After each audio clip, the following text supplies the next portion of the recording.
Chris Voss, the former FBI hostage negotiator turned negotiation author, put it simply. In a tough negotiation, it's not enough to show the other party that you can deliver what they want. To get real leverage, you have to persuade them that they have something concrete to lose if the deal falls through. And that insight cuts right to the heart of what we're talking about today, because here's the thing most buyers don't realize. The moment you make an offer, you've also started a competition, not just for the house, but for the seller's attention. And sellers or their agents will sometimes use your offer as a floor to go find something better. That's called being shopped, and it happens more often than you think. The antidote isn't outbidding everyone. It's making your offer genuinely difficult to replace, not through price alone, but through structure. Mechanisms built into the contract itself that signal seriousness and create friction for anyone trying to one-up you. Things like escalation clauses or a tightly scoped inspection contingency, one that limits your asks to genuine defects rather than leaving the door open for endless negotiation. These tools cost you little, but they change the seller's calculus entirely. Today on Tales from the Trenches, we're walking through exactly how that works and how a well-constructed offer can be its own best protection. And with that, welcome to the House Einstein podcast. This is House Einstein podcast number 121. I'm Osman Parvez, and with me is Hamish Crabb. Hello. I'll say it's a good intro, and there's that one note where it says these tools cost you little. I think we might want to discuss that a little bit further in the Tales from the Trenches segment itself. Yeah, Hamish is hinting that, boy, if you put in an escalation clause or cut back on your inspection, it might cost you a lot, and he's got a good point, and we will absolutely get to that. So that's our Tales from the Trenches segment today, but let's walk through the other items on the docket. And to begin with, let me just remind everyone listening, if you're new to the podcast, that this is entertainment. If you are a client of our brokerage, which is House Einstein and which sponsors this podcast, then reach out to your agent. And if you are interested in becoming a client of our brokerage, visit houseeinstein.com. You'll see our roster of agents and a lot more, including a ton of our content, so you can get to know us better. And with that said, let's see, did we make the disclaimer?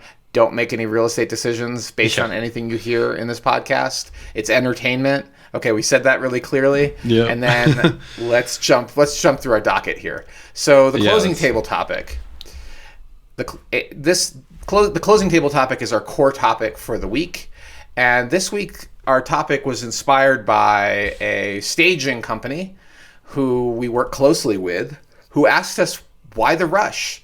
Why are listing agents so eager to get the property on the market fast when it's not exactly ready for prime time?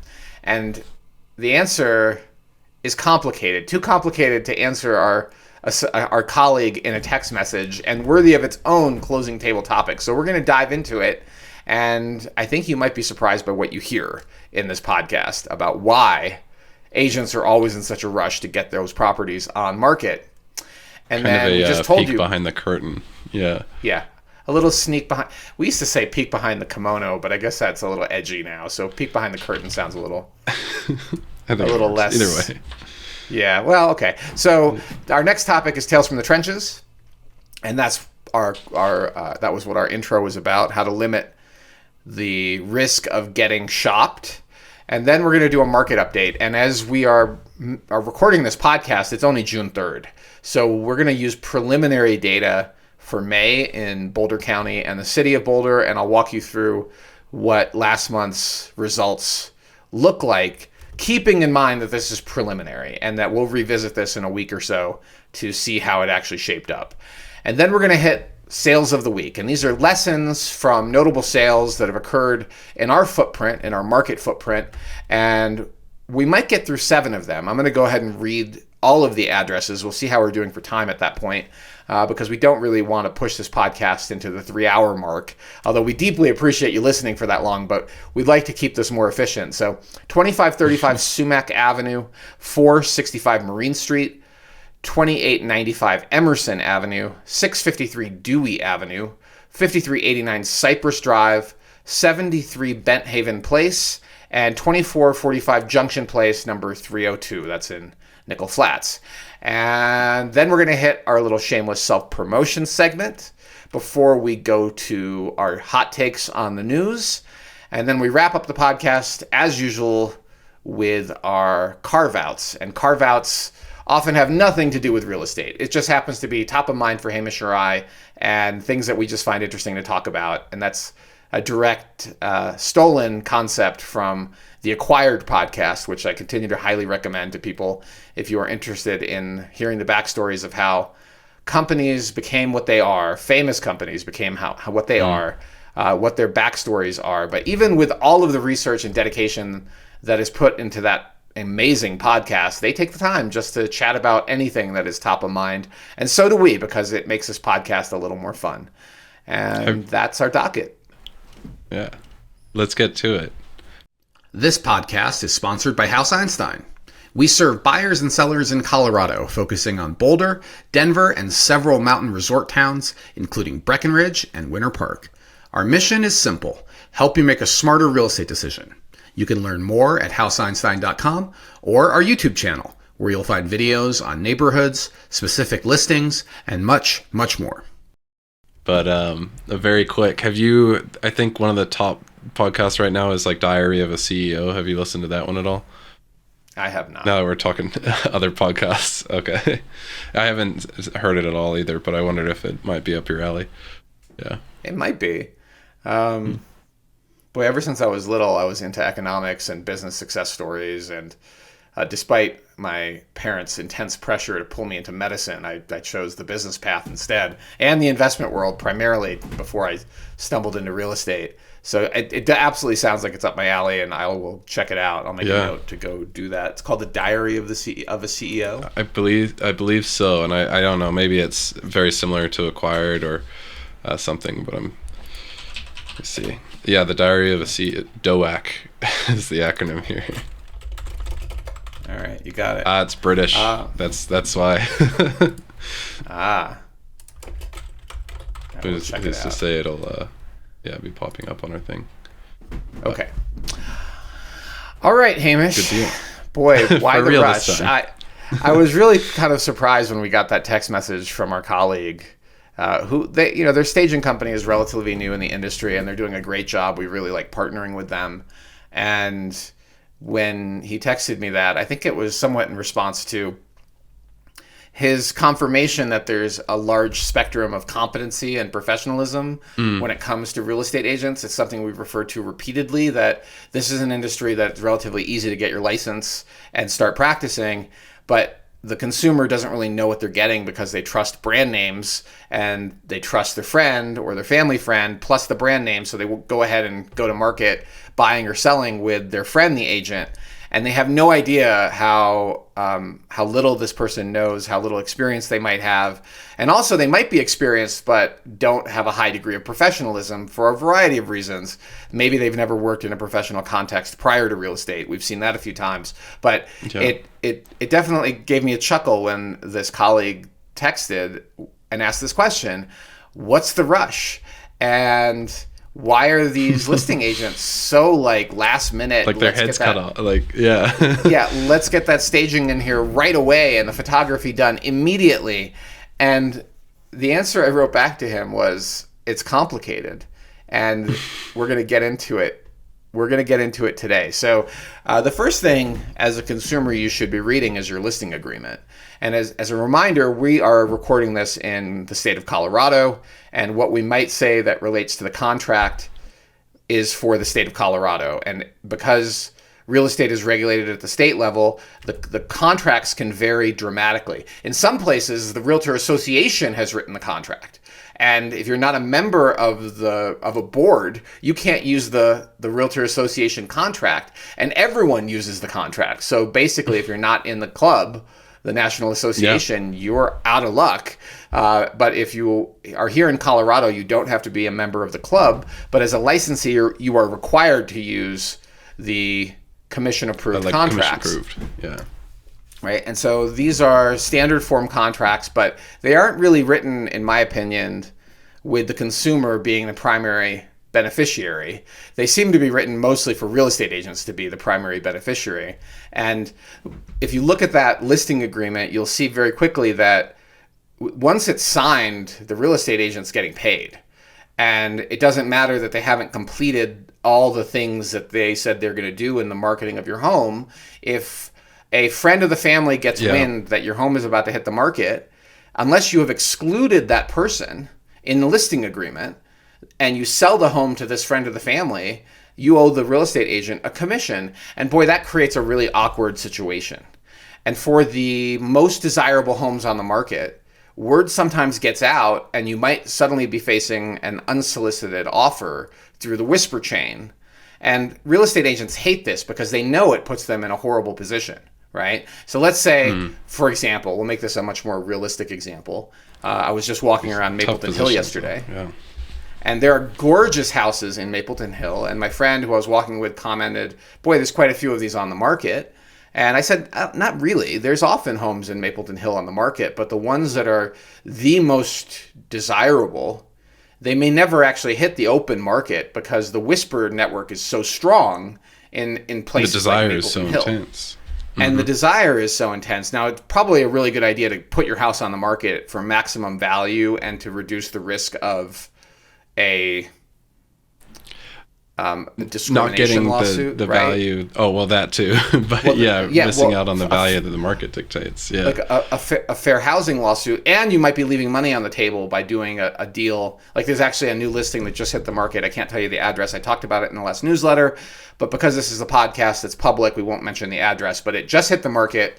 And the seller acquired the home last September or October. And it looks like it wasn't on the market. They just bought it privately. And they've done some cosmetic improvements, pulled permits for the roof and the HVAC, but there's no other permits. The interior looks completely redone, I think. I'm not sure, but I think so. And they have it on the market with $1 million plus in profit built in, right? So they took the house and they did some cosmetics on it, and now they're asking $1 million more. It kind of, my friend's like, how did they add $1 million worth of value in less than 6 months? And I told her they might have stolen the house. Right? Like they may have bought it way below. They may have bought it way below market. And I get messages multiple times a day. You probably do too, from flippers, wholesalers who are using realtors as their funnel to find unlisted property that might need cosmetic repair, and they don't say this, but that they can buy for as cheaply as possible so they can maximize their profit. That's what they care about. And in those types of circumstances, this whisper network can really cost you a ton of money. And that's why working with an ethical and professional real estate agent that doesn't just tell you what your house is worth, but walks you through the comparable sales and the active competitors to kind of benchmark it, like we just did last week for a property on Greenbrier for one of our clients, to help him understand this is what we see right now. That's realistic valuation, but the whisper network can especially, and I hate to say this, but especially if you're elderly, it can move really quick. Especially if you're elderly, especially if you're just so trusting of your friend, the real estate agent, that you don't see that they are also sharky. Like that happens. There are people that absolutely love their agent. There's somebody I know in town. Actually, I know this person pretty well because of professional affiliations. And you'll have to we got to chatting about. I will let you know. But we got to chatting about real estate, and we weren't even. I wasn't trying to steal her as a client, but she immediately mentioned who her agent is, even though she bought the house through this person a few years back, and said it in a way that sort of suggested that this is somebody that she's really glad to have be her agent. And it's somebody like a name drop.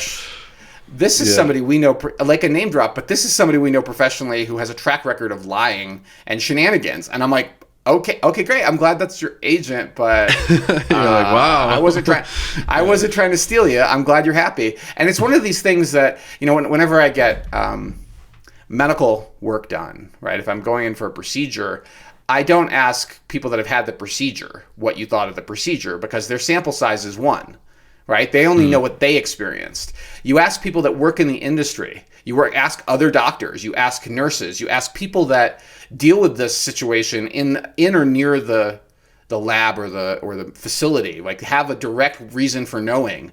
It's just like asking an accountant, who is the best financial advisor? They're going to know because they actually see the returns on their clients' tax returns. They can actually see, wow, this investment advisor has done a great job managing your investments, or this investment advisor is smoke and mirrors and charging you a huge fee for the privilege of working with them. And so you have to be careful who you ask these questions to. But yes, the trust in their friend, the agent, sometimes costs people a lot of money when they don't realize that this person is just, the reason it sold really fast was they grossly undervalued it because they want to get it sold really fast and not because they have the seller's best interest in mind, or that the seller, they didn't position it that way, right? It's one thing if the seller chose to price it low to get it sold fast because they needed the money as an active and well-educated choice. It's something else if they were told, no, this is market value. It's amazing if we could get you this number. And then, of course, they got the number right away because it was way too low. And you didn't know, and you're like so thrilled. Like, just like our city council being told that $500 million is the debt that's due. That's what we need to raise to fix all the problems in our city. But then they backpedal and say, okay, we only need 200 to raise for the next 20 years. You're like, hold on a second. That sounds way cheaper, but it turns out the real number is actually 10%. And conveniently, then of the number, right? Oh my gosh. So positioning is everything, and it happens every day to people. And unfortunately, it often happens in trust relationships. And I hate to say it, like the elderly are particularly vulnerable. So the question was, what's the rush? Susceptible and vulnerable to confidence scams, right? There's a word for this. And it's based on having a high degree of trust with your friend. But what happens if you have agreed on a listing strategy, right, that takes 3 months to bring it to market? Because that might be how much time you need to get the contractors in to properly prepare the home, to wait for seasonality factors. We're going to talk about that in a second. So let's say it takes you 3 months to get the home ready. During that time, you're mentioning it to your friends and family, your community, that you're getting ready to list your home. So word is getting out, and a buyer, sometimes represented, sometimes not, may show up with an offer. And then let's say you work out a deal between your listing agent is engaged already in this process. They should be the one negotiating for you. That's what you agreed to. The point of contact. In your listing agreement, if you get an offer during the pre-marketing period where you're starting to get this property ready, then you need to give that offer to your agent to negotiate for you. And at the finish line, the agent's going to have the full commission in there on your settlement statement, whether or not you went to market. And that's an awkward conversation because they haven't completed the work, right? Like, the work is kind of divided into segments. And, for gross purposes, you could say there's the pre-market work of helping stage the home, prepare the home, like advise on what needs to be done, paint, new flooring, new carpets, replace the windows, fix the windows, deep cleaning, decluttering, and basically neutralizing any sort of customizations in your home that might be off-putting to people. And it's a lot of work for most people that live in a home to get their house ready. And then there's the work of once the home is absolutely perfect, there's the work of photography and videography. And then there's the piece of pricing it, which involves actively looking at the competitors. That's the best way to price a home. You get the house on market, and then there's the open houses, and then there's the negotiation. Even? And of course, the professional staging, managing the stager. Costs for the agents.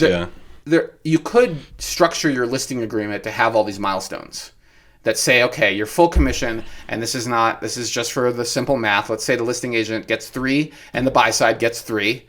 You could structure that at the milestones, that at each of these milestones, we're going to increase the commission amount because you've done more work. But no agent wants to do that because they want to get paid the full amount. If we had a seller that wants to do that, we would entertain it and talk about it to make sure it works for both parties. But we're negotiable on that. We would work with a seller that really wanted to do that. But in practice, even without that in place, if that offer came in before we did any work, then we would want to negotiate something that is fair and reasonable. Because we haven't really done any work. So if all we're doing is negotiating the contract and getting it to closing, have we earned our full 3? And it's a reasonable question to ask. And if your agent gets offended by the conversation, you chose the wrong agent. And they may say, look, I don't work that way. Once I'm engaged, I'm engaged. And if it's luck, that we get the deal sold faster, then we should enjoy that luck. But I only have a limited amount of capacity to take clients, and by taking you, I'm not taking others. And my business model isn't built like that. So if you'd like that to be milestone-based commissions, then work with somebody else. I mean, your agent can always say no. It's a negotiation. But if they're really offended by the question, I think you really should question whether this is the right person for you. So read your listing agreement to see what you're paying your agent and how that plays out. And so the reason agents are rushing is because they want to get it on the market before that situation happens, because it's an awkward conversation. If it takes 3 months to prepare the listing, they would like to do it in 3 weeks, because it reduces the amount of time that an offer can appear pre-market. It also reduces the seasonality lag, right? Like, you know the market right now, but you don't know what the market's going to look like in 3 to 4 or 5 months. So they want to, they don't want, right? So they're afraid of losing the deal. Yeah. They're worried about seasonality. And now this is the part that that's going to maybe be a little bit edgy for some people to hear, but there are a lot of real estate agents that only do a handful of deals every year or less, like might do 1 deal a year, especially in a market like Boulder. And these agents trust or rely on their network or their sphere to bring them a lead, and then they rely on their employing broker to help make sure they don't screw up the deal. And meanwhile, they're sort of running subterfuge with you to sort of indicate that they have all this experience. They really don't, but they have bills to pay. And so they're relying on this one deal, right, which could generate $50,000, $60,000 of commission. And so they want that money faster, not slower. And that's one of the reasons, to be honest, that a lot of agents are trying to push you to go faster. And if you're feeling that pressure from them, you should ask them, why? Why are we rushing so hard? I was going to say, too, and I think this is less on the rush front, but it still has a place.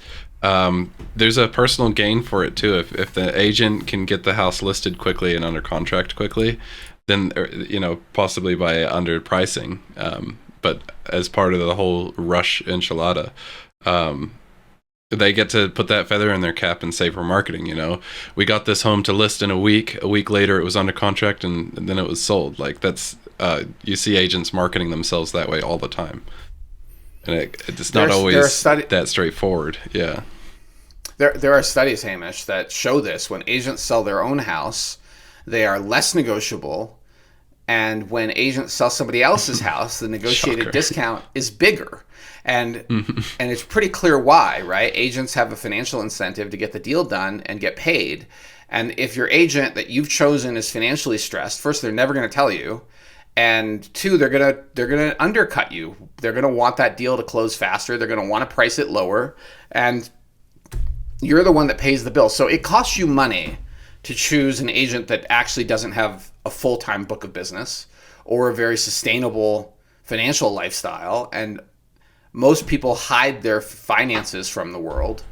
I learned this. God, this is a long time ago, but after undergrad, before I went to grad school, I worked in car sales at an Audi, Volkswagen, Porsche dealership for the summer. I thought it wasn't for this. It was for a year. I worked there for a year, and I thought it was a great way to explore the automotive industry. It was just natural curiosity. My parents were like, fine, we still want you to go to medical school, but if this is your shenanigans for the year, fine. Yeah.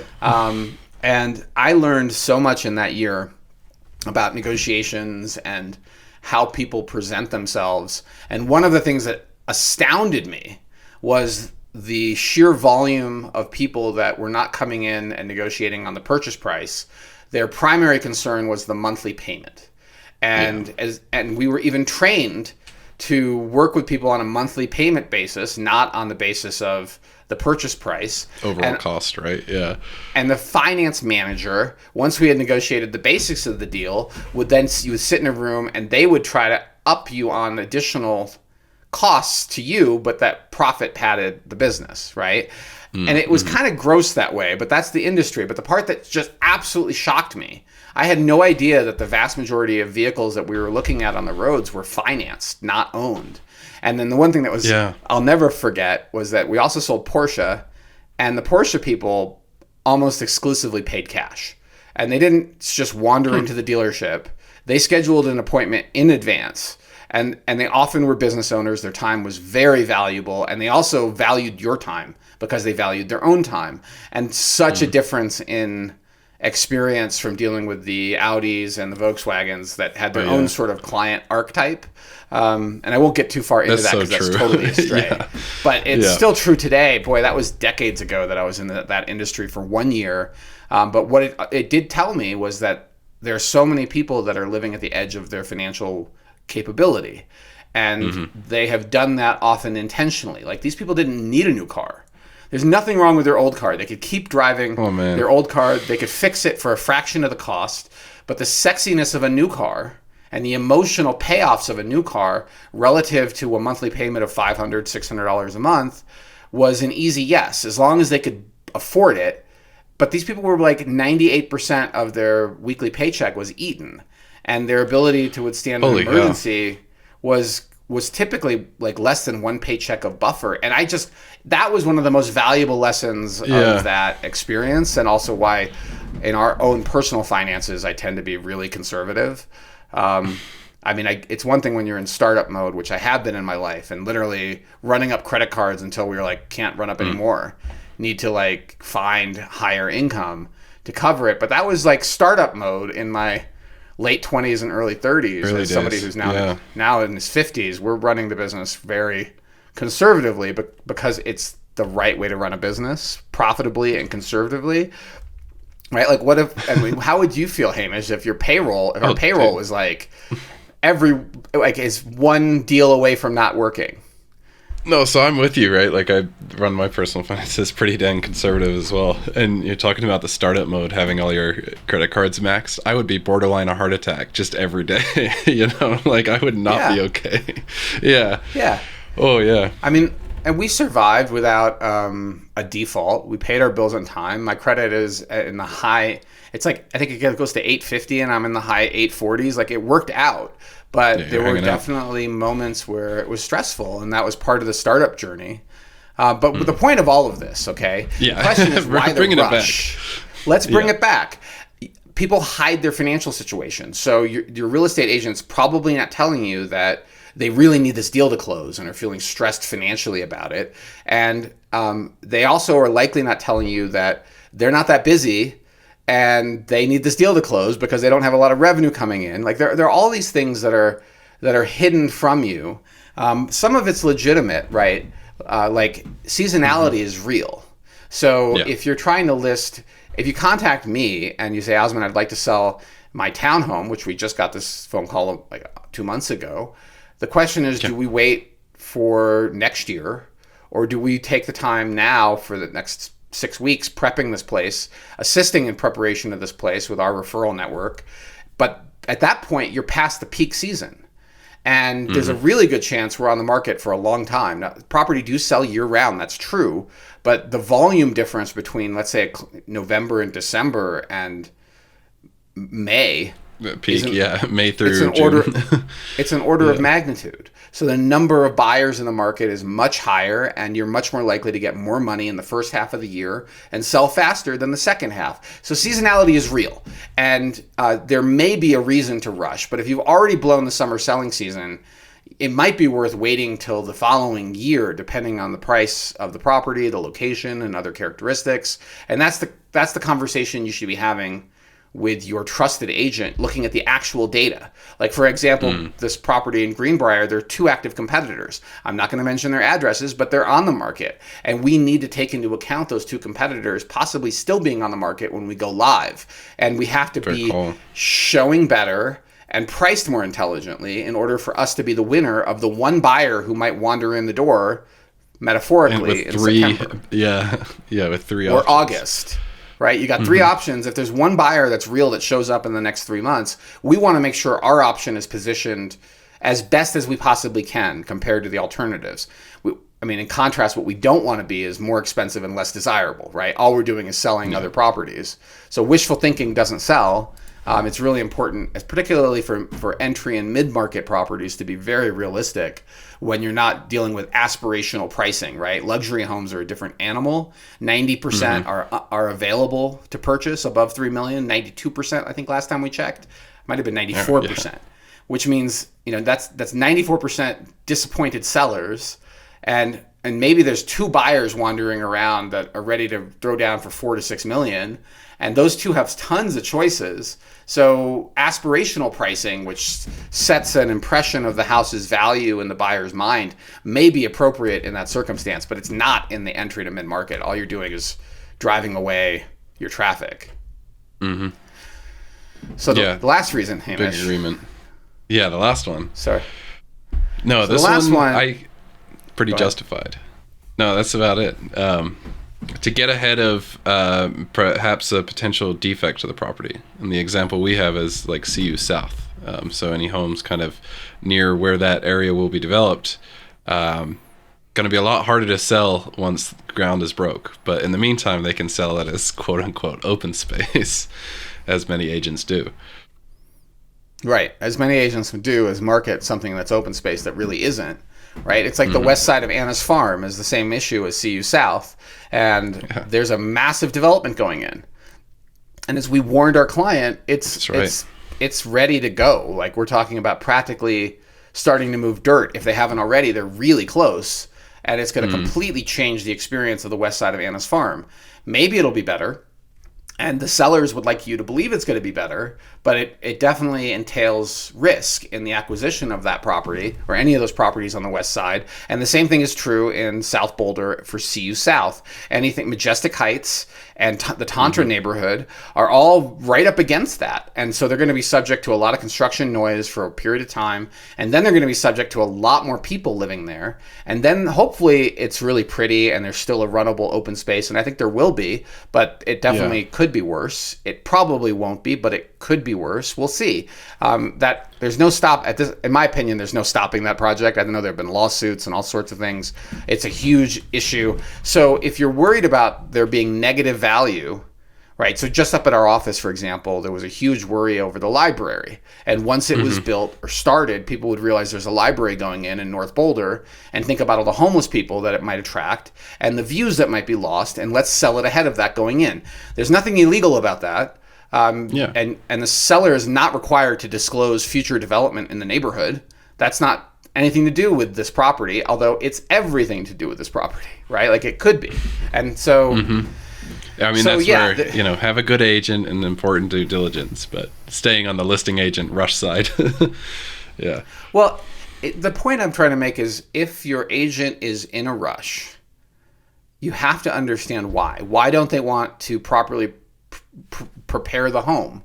Why do they not want you to wait for the spring season or the summer garden season to make the property look better? Like, what's the impetus for the urgency? And we prefer to advise our clients to properly prepare, and if we can time the seasonality, we should.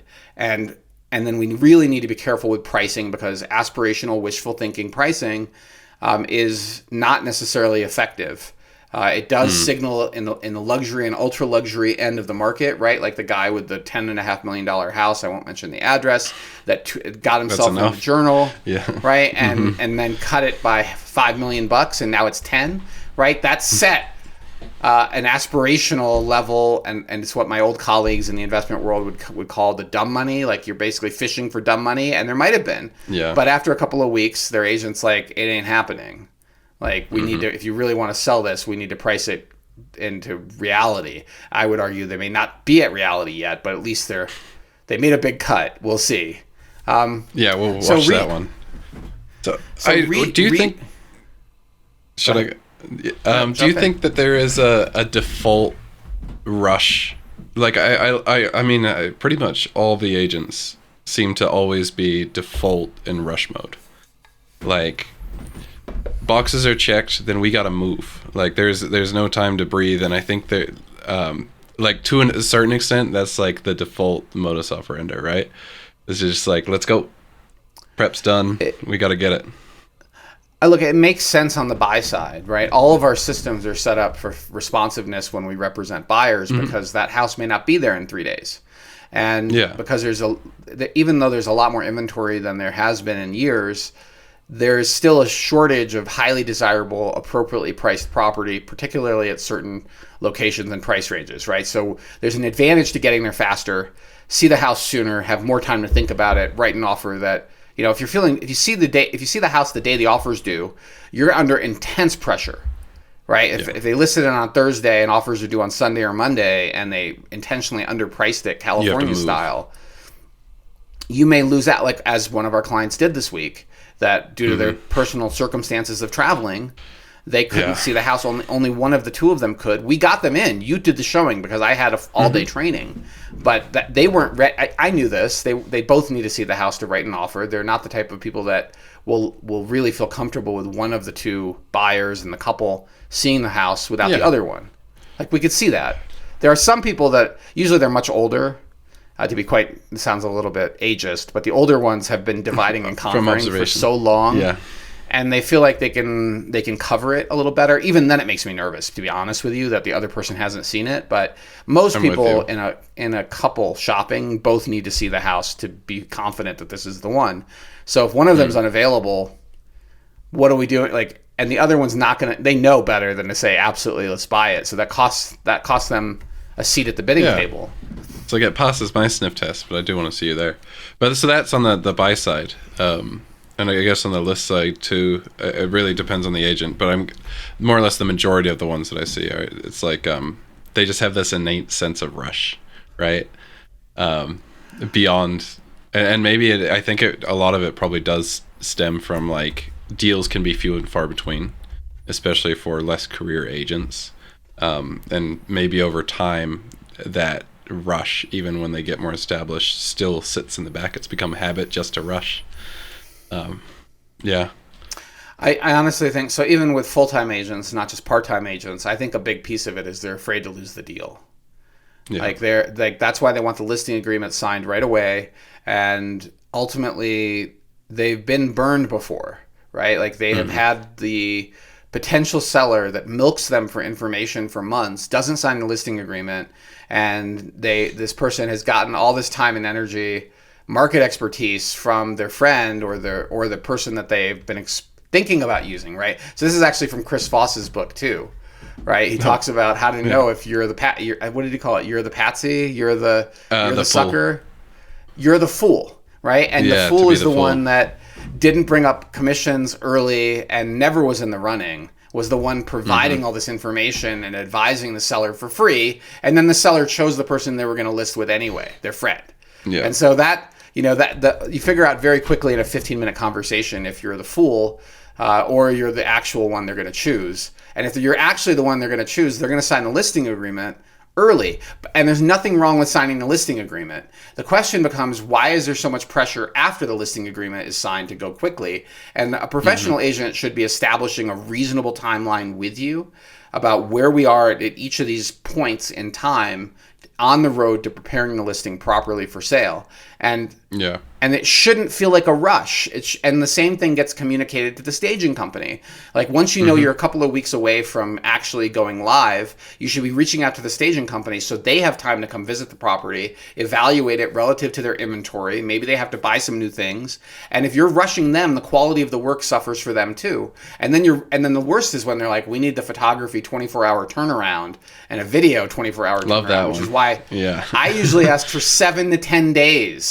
Okay, we can do it sometimes in 48 hours, but you may have other things in your docket of things to get done, and throwing in this project could create work overload, and then the quality goes down, the stress goes up. It's negative across the board for most reasons, and that's why having a discussion and understanding, a shared agreement on a reasonable timeline is so important. No, I completely agree. So, I can't mention by name, but that is why the rush to this individual who's got the staging company. Yeah. Hopefully this answered their question. To wrap it up. And putting on the conspiracy hat, I would say this is 2/3 the agent afraid of losing the deal. 2/3 the agent afraid of somebody else making an offer before it even hits the market, and then having to justify why they're getting paid full commissions on a project that they didn't actually work on, and their own personal financial distress or lack of financial sustainability, creating pressure, right? This is only one or two deals they do a year, and so they really want it to get paid and done fast, and that influences everything. Move. Yeah. I'd say, I mean, we're wrapping it up, but seasonality, you would be in a rush if a seller contacted you and wanted to go on the market quickly, right? Or wanted to make this year's cycle. Then you're rushing. But if a seller has contacted you in a year in advance, right, then it gives you time to prep and plan out something. And ideally, you shouldn't be in a rush at that point. Even a couple of months in advance is okay. I mean, our favorite clients have given us a year's heads up. They have said, okay, they've told us, first of all, we're not listing with anybody else, but we're planning to list next spring. Do you want to come visit the property now and take photographs in the summer when it's all green and lush? And the answer was absolutely. We're going to go take photographs right now, so we have them on file, and that will help us. Would you mind signing a listing agreement? Because that way we can actually start telling people about it and marketing it, but it won't actually be on the MLS until you're fully ready. And those clients have said, absolutely. We want you to tell your Whisper network that it's coming. And we want you to feel comfortable that you know you have the listing agreement, because they know, the smart ones know, this is a competitive industry. And so agents are always afraid somebody else is going to steal the deal from them. And so it's just, particularly once you've had a deal stolen once or twice, you've been the fool once or twice, you wise up. You get a little streetwise with how other agents are on the prowl for your business, and you get a little bit, I don't know, overly aggressive. And I've been that agent. I will admit it. Earlier in my career, I was extremely aggressive. And now I'm like, we're very sustainable. I've got happiness is now so much higher on the priority list than making my bills get paid. And happiness comes from serving our clients well, not from getting paid a lot of money. And I think trusting relationships. Yeah. There's a high degree of trust, right? Yeah. Trust is so important, and it makes everything go smoother. And I think of this as the Maslow's hierarchy of needs. Unless your basic needs are comfortably met, you're stressed. Nothing else matters other than those basic needs. But once those basic needs are met, your other needs for fulfillment start to ramp up. And it's true of professionals as well as anybody else. Like, you care more about the quality of the relationship, the quality of your work, doing good work that's in line with your values and your integrity versus doing work that just gets you paid, right? When you're earlier in your career and you're desperate, you're much more willing to take any project. You're just hungry. Just to be fed. Yeah. And your vibe reflects that. And I was not immune to that the first maybe 5 years of this business. It was very much hand to mouth, and that's stressful. Undoubtedly. Now as an old agent. Now we're wrapped. Old agent. Yeah. Now we're wrapped. Well, as an old agent, I don't have that wise. stress anymore. Well, I don't know if I'm wise, but I'm trying. I like to think so. So, yeah, shoot. This is back to the intro, back to where we are. Do you remember the anecdote that had us write down this is our Tales from the Trench? I can't remember, because we're talking about how to limit having your offer being shopped. Yep, this is the Tales from the Trenches. Yeah.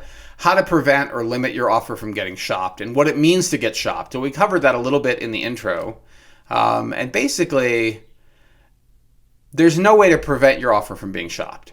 It's the listing agent's job to shop your offer. Oh yeah. Right? In theory, they represent the seller, and if they represent the seller's best interest, that means the highest price with the highest probability of closing, period. And so once you submit an offer, the very first thing they should be doing is notifying everybody else that an offer was received. And if you are interested in this property, reach out and call me, because we've started negotiations with that first offer. And the reason they do that is because sometimes the second offer is better than the first. And humans are persuaded by the actions of other humans. Social proof is really important, and is playground rules. Saying, yeah. It's in the dating world, and I personally have experienced this. Wearing my wedding ring seems to result in friendlier interactions and more flirting. And I think part of that is they know it's safe, but the other part of it is they know Yeah. they can't get it, right? And you want, it's like that old Morrissey song, you want what you can't have. You want the one you can't have. And so desirability increases if somebody else has expressed interest enough to write an offer. And that's my phone. So you have to be prepared for the listing agent to shop your offer. It's naive to assume the listing agent is not going to shop your offer, even if they're buddies, even if it's within the brokerage. If I was representing the buyer on one of Ian or Sophie's listings, I would tell them the exact same thing, that even though it's Ian and Sophie and they might reach out to me before they accept another offer, they are 100% going to shop our offer. And if you ask them, are you going to shop my offer? And they say no, really all that tells you is, are they good liars or not? Or are they just lazy? Okay, and there are some agents that are lazy. I will tell you that right off the bat, particularly really well-established older agents. There's a few of them that are shockingly lazy. They don't want to shop your offer based on their own lack of willingness to work hard. There's an agent up here in the mountains. I won't mention any names, but oh my God, I know exactly the one. The vibe is like, I've dealt with all this health stuff. I am not going to work that hard at this point in my career. I'm going to give you really professional advice, and you're going to benefit from my expertise. But when it comes to hustle, I'm done hustling. I was done hustling 20 years ago, so don't expect hustle out of me. But they should be shopping your offer. Expect that, and there are multiple ways. Offer strength. There are multiple methods to making your offer the one that gets accepted and not the one that gets countered or the one that gets shopped. And this is advice that comes directly from a class I took with Oliver Frascona, an attorney who passed away not that long ago here in Boulder County. He advised basically every real estate agent in our community of a certain age, right? If you don't know who he is, you probably got into this business after he passed away, because he was that influential in our real estate community. And his advice was, write the offer that gets accepted, not the one that gets countered. So you have to make a decision early. Are you trying to buy the house, or are you trying to get a fantastic deal? And if it's a fantastic house and you're trying to get a fantastic deal, there's a really good chance somebody else is interested. So unless they grossly overpriced it, it's a really nice house. The high end is a little different. Let's say mid-market or entry level, you should expect competition. And so your offer should be written not necessarily from the perspective of how do I get the biggest negotiated discount, but how do I buy this house at a reasonable price and ward off the competition from messing up the deal. And sometimes that means writing a full price offer, although not always. It depends on a lot of factors. Sometimes it means going above list, but there's so much more besides price. And I don't want to go too far down this road because I know our colleagues and competitors listen to this podcast. And I don't necessarily want to give away every tool in our tool bag. But I will say that the two big areas, we've written a whole document on offer strategy that we give to our clients that are under buyer agency. If we think they're going to be in a bidding war, we tend to give them this document. There are levers you can pull. And the two most common ones are an escalation clause, which could ratchet up the price, provided there's a competing offer that is of similar quality, a bona fide competing offer. And proving the bona fide competing offer is on the onus of the seller, who has to provide us this competing offer. You set a fuse on it, so this is not open-ended. This is within the next 24 hours before the offer is accepted deadline. Send us a counter with the competing offer and the new price in the counter, and that also removes this contingency, because once we sign it, this contingency no longer exists.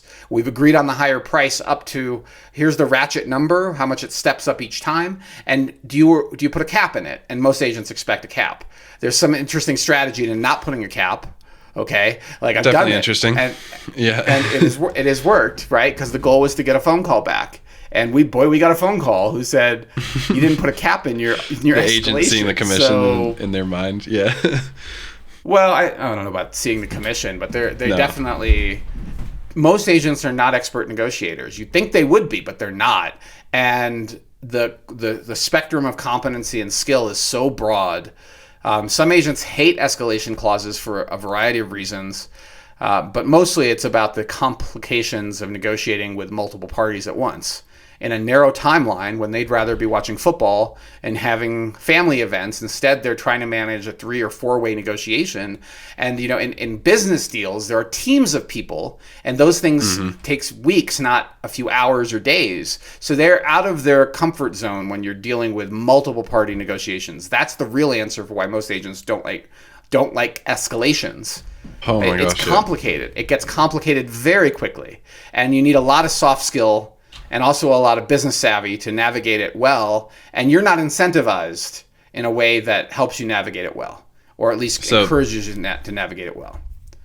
Yeah, that last bit really reminded me of the first offer I'd ever put in on a home, and we couldn't get a call back from the listing agent, and we couldn't get anything from the assistant, I guess, that was throwing that open house. But after submitting the offer, we finally hear back, and it was one of 18 other offers. And this listing agent couldn't be bothered to tell us a number that we shouldn't bother at, or let us know that there was so much other interest. And I think because they, aren't used to managing, and I'm giving them the benefit of the doubt with this one, but because they weren't used to managing, say, 18 parties that all wanted to offer on his house, he just ghosted them all and waited for the offers to come in. And, it sold for over list with 18 offers. It's bound to, but I also think that he probably left a little bit of meat on the bone there. And while we're still kind of talking about escalations with no cap, I want to circle back to the intro where it's things like escalation clauses or tightly scoped inspection contingency. One that these tools cost you little. I wonder if it's like cost you little in like what you can do for them, but I mean an uncapped escalation clause could cost a little bit more, or like the inspection contingency too. Well, maybe. So First of all, we haven't seen a 10 plus offer scenario in a long time. That's much more 2022 when the market was incredibly frothy. And today, we even with a highly desirable listing, you may get 3 offers, right? That's probably the max. And a skilled negotiator, if you were getting multiple offers, really should be verbally negotiating with those people as the offers are arriving, picking up the phone and saying, hey, where are you going to land on price? You might as well tell me, because I could save you a lot of time if you're not going to be competitive. And they come back and say, our offer is 1.2. And you're like, well, we're already at 1.3. So really, there's no point. If you want your offer to be competitive, it has to be more than 1.3. And keep in mind, these other people could improve their offers too. So we encourage you to submit your highest and best. I can't promise you that we won't come back to you asking for more, because we might. Because there might be aspects of your offer that are better than others besides price. But I will tell you that if you're in the top 2 offers or 3 offers, you're probably going to get a phone call, because my job is not done. It's not just about price. It's about other contingencies in the contract when we're on the listing side. Likeliness to close. And the buy side too. How fast are you closing? How long is the inspection period? And so let's move on to inspections and dialing those down a little bit. Yeah. The way the uniform contract to buy and sell in the state of Colorado is written is that it grants the buyer almost limitless exits related to inspection. The language is at the buyer's sole subjective discretion. They can terminate the contract as long as they do so within the dates and deadlines that are prescribed, that are written into the agreement. And the seller may not know any reason, may not get any information other than the checkbox that says inspection. And in practice, good agents try to discourage our buyers to write offers on homes they're not confident about buying. But some buyers will write an offer on a home they're not confident, knowing full well that they have all the exits in the world. And so that does what? That creates a huge risk scenario to the seller. Because it's not just what they don't want to do is go under contract with the buyer with the highest price, only to have that buyer terminate 4 days later without even doing an inspection, a real inspection. All they did is check the box and say inspection, but the reality is they had cold feet. And they decided, they wrote the offer, like if one of our clients wanted to write the offer this weekend and their spouse had not seen it, we would be discouraging them. We would say, hold on a second. Are you really confident you want this house? Because what we shouldn't be doing, it's bad faith to tie up a house That's why there's an earnest money deposit. But it's also just bad ethically, and it's bad karmically to be tying up a house when you're not actually serious. And there's some people that are going to say, screw that. Sellers have all the leverage in the world. They're the ones making hundreds of thousands of dollars. I'm just desperately trying to buy a house for my family, so give me a break, okay? And you may get that attitude. We've had it. But at least you need to have a conversation with the buyer about dialing back the inspection in a way that signals that the offer is serious, and that you're not going to renegotiate over cosmetics because you're annoyed about the price. You're not going to ask for massive improvements to the property because you're buying an older home, but or you're upgrades. Now right or upgrades. Right, your sound just came in totally different, Hamish. I don't know if something changed. I've just been quiet, so it changes the audio level. It's very annoying. Yeah. Okay. Yeah. So I'm going to dial. I'm not down robotic, my right? ears. Yeah. It's true. I just wish it was okay. As long as I'm not robotic, that's a critical issue. Yeah, you're not robotic. You just dialed it down. Okay. So this is an interesting tight walk or tightrope to walk, and there's a balance between giving up too much and not giving up enough on the inspection contingencies. The goal is to signal your seriousness of intent, but that comes from having a seriousness of intent. And if you feel uncomfortable with dialing back the inspection contingencies to only serious issues in the property, only serious big ticket items, there's a good chance you really aren't serious about buying the house, particularly if you know their competitors, right? If you know there are competitors coming in and you want the full inspection rights, let's say there's a bidding war, and you know offers are going above list, and you don't want to put any language in there that says you're only going to object to serious issues with the house, it's very unlikely you're going to get it, because it's become a norm to expect to see that. And a lot of agents will use language that everyone kind of generally refers to as health and safety. Health and safety means this generic verbiage that says we're only going to object to health and safety issues in our inspection process. But health and safety is really vague, right? Like for some people, a crack in the sidewalk is health and safety. And for other people, they're looking for foundation issues only. And so we prefer to be a little more granular and have a conversation with our client about where they want to land and kind of walk them through a couple different examples of ways you can dial back the inspection contingency without giving up everything.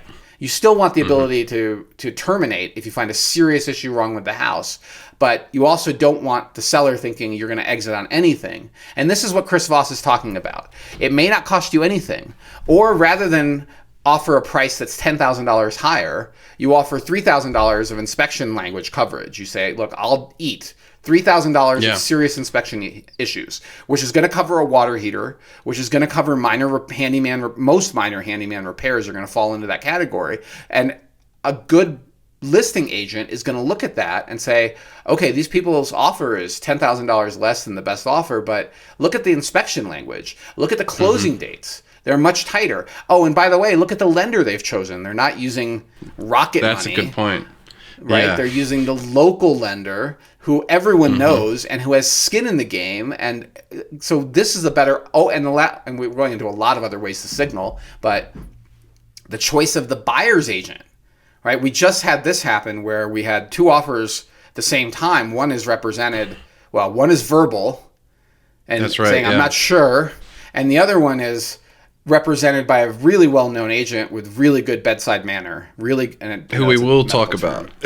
Right, somebody, I don't mean bedside tales. Manner in a different way. Oh, gosh, I mean bedside manner in the way of like the medical profession. Sorry, sometimes these words from my youth. And I didn't take it that way, but I just want to be clear that this is somebody behind who's the ethical, kimono. has great communication skills. This is somebody that has behaved repeatedly throughout multiple transactions track record in ways that are fair, that are reasonable, that are even kind, but are always professional and always represent their people well.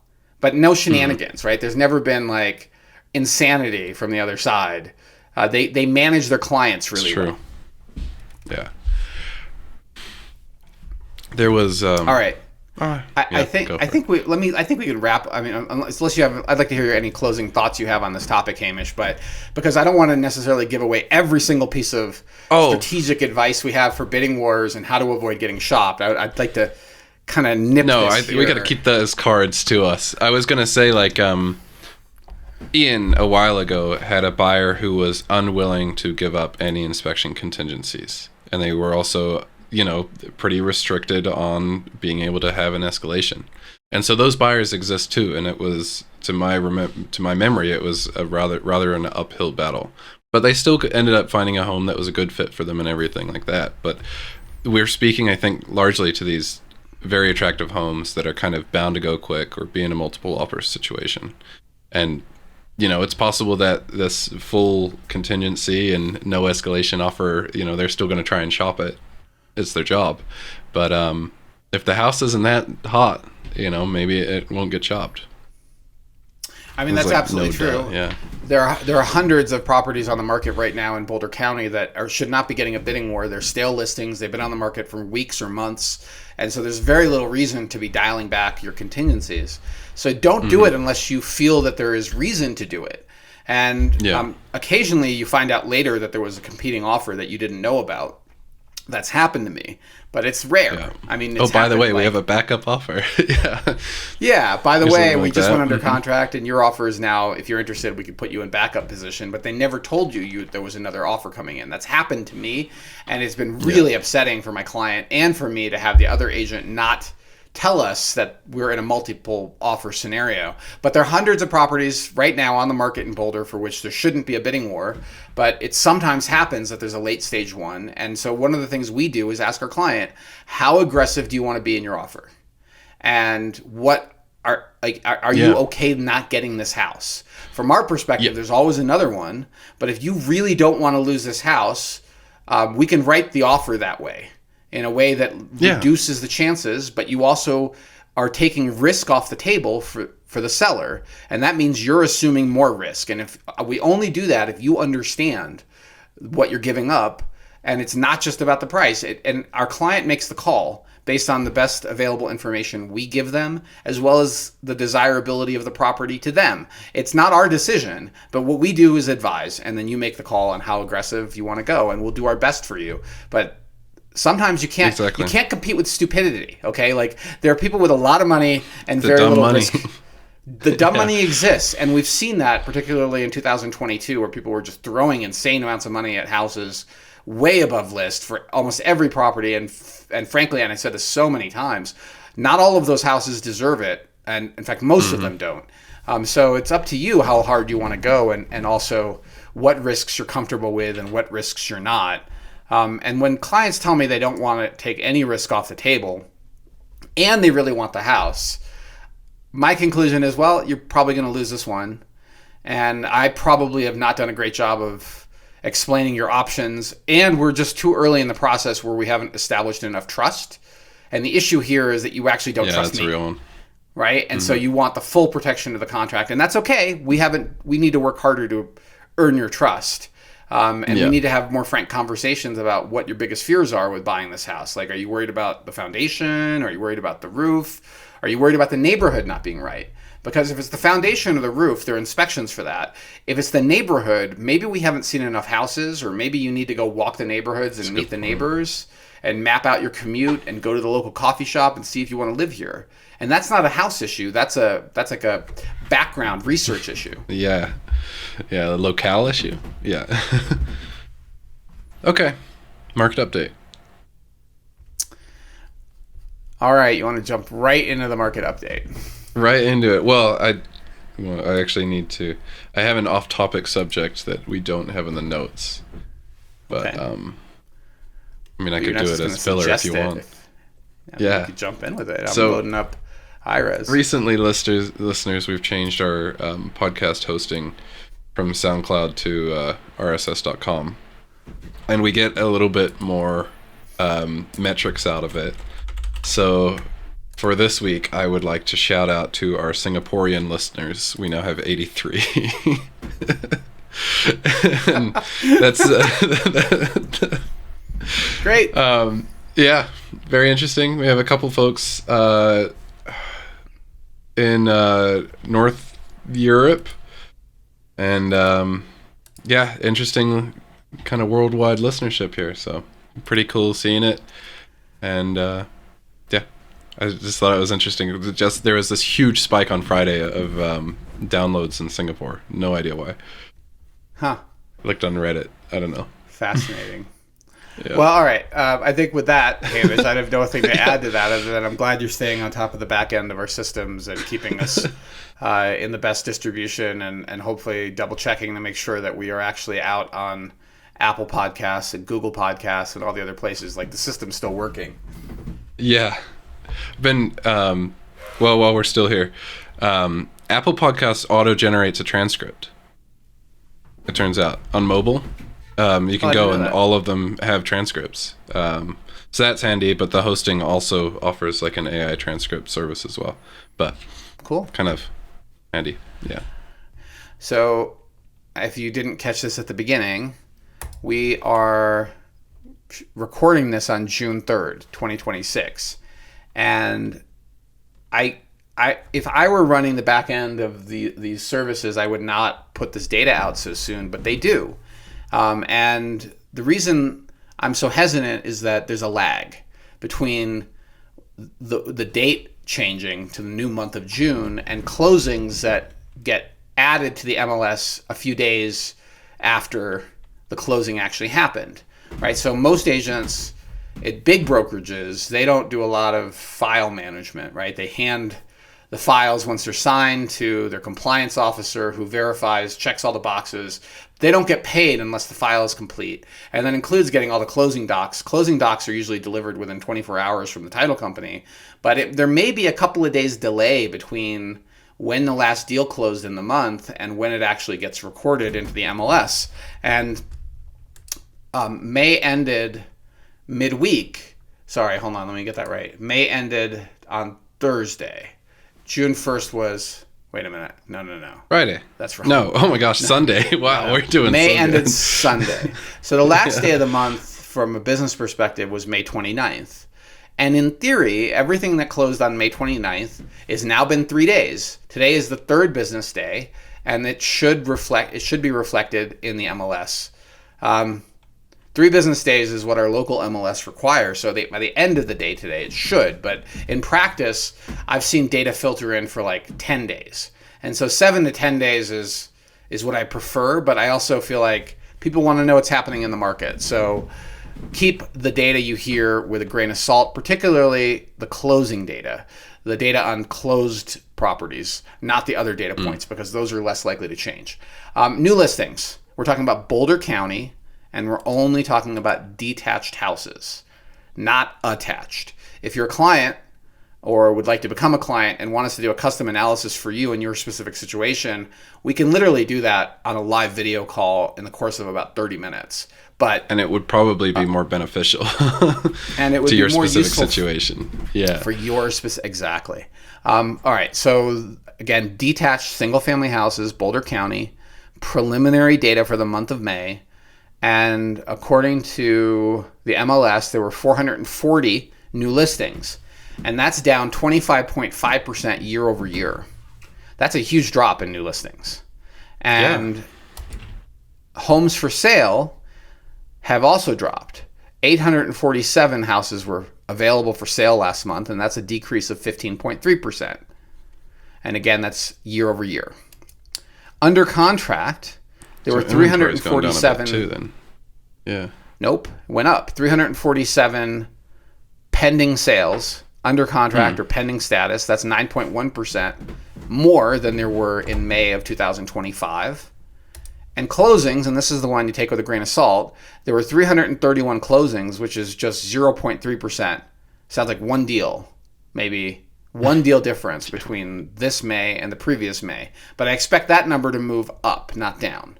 So if anything, there should be more closings that get recorded in the next few days. And then days on market, and I always take this with a huge grain of salt because refreshed listings screw up days on market. But when you look at median, it should be more or less accurate. And that is 38 days on market was the median for properties that closed last month. And that's a decrease of 11.6% compared to the previous year. And then let's talk about sale price, but only the median sale price. And that was $850,000, or a decrease of 5%. And then we also like to look at sale price on a dollar per square foot basis. And on a dollar per square foot basis, it was $345 a square, the median sold dollar per square last month, and that's an increase of 0.9%. So nominally, you see the sale price drop 5%, but dollar per square actually increased 0.9%. And this is, even though the county has hundreds of sales, this sort of volatility in pricing I like to see over the course of several months to even out the data, to have a real sense of, are we really seeing a price, like a movement in prices, or are we seeing prices trading in within a narrow band of prices? Yeah. And mostly is this noise or a trend, right? Yeah, it's mostly data within. It's what's selling, not necessarily a movement. Like your house didn't decrease 5% in value, and your dollar per square went up 0.9. That's the wrong conclusion. Yeah, in the space of a week, you're day trading homes now. Right. Okay, so let's talk about the city of Boulder, and. So that was Boulder County detached? That was Boulder County detached. And now we're going to walk through the city of Boulder market data, preliminary, for the month of May. And there were 138 new listings. That's down 33.7% compared to last May. There were 347 houses on the market. That's down 16.2% compared to last May. Pending sales, 108 were under contract last month. That's an increase of 17.4% year over year. And then closings, 88 closed, at least so far, that have been recorded in the MLS. That's a decrease of 17.8% year over year. And again, that's a conservative number. The number should go up. Yeah. What's that? It's much more than the last. Yeah.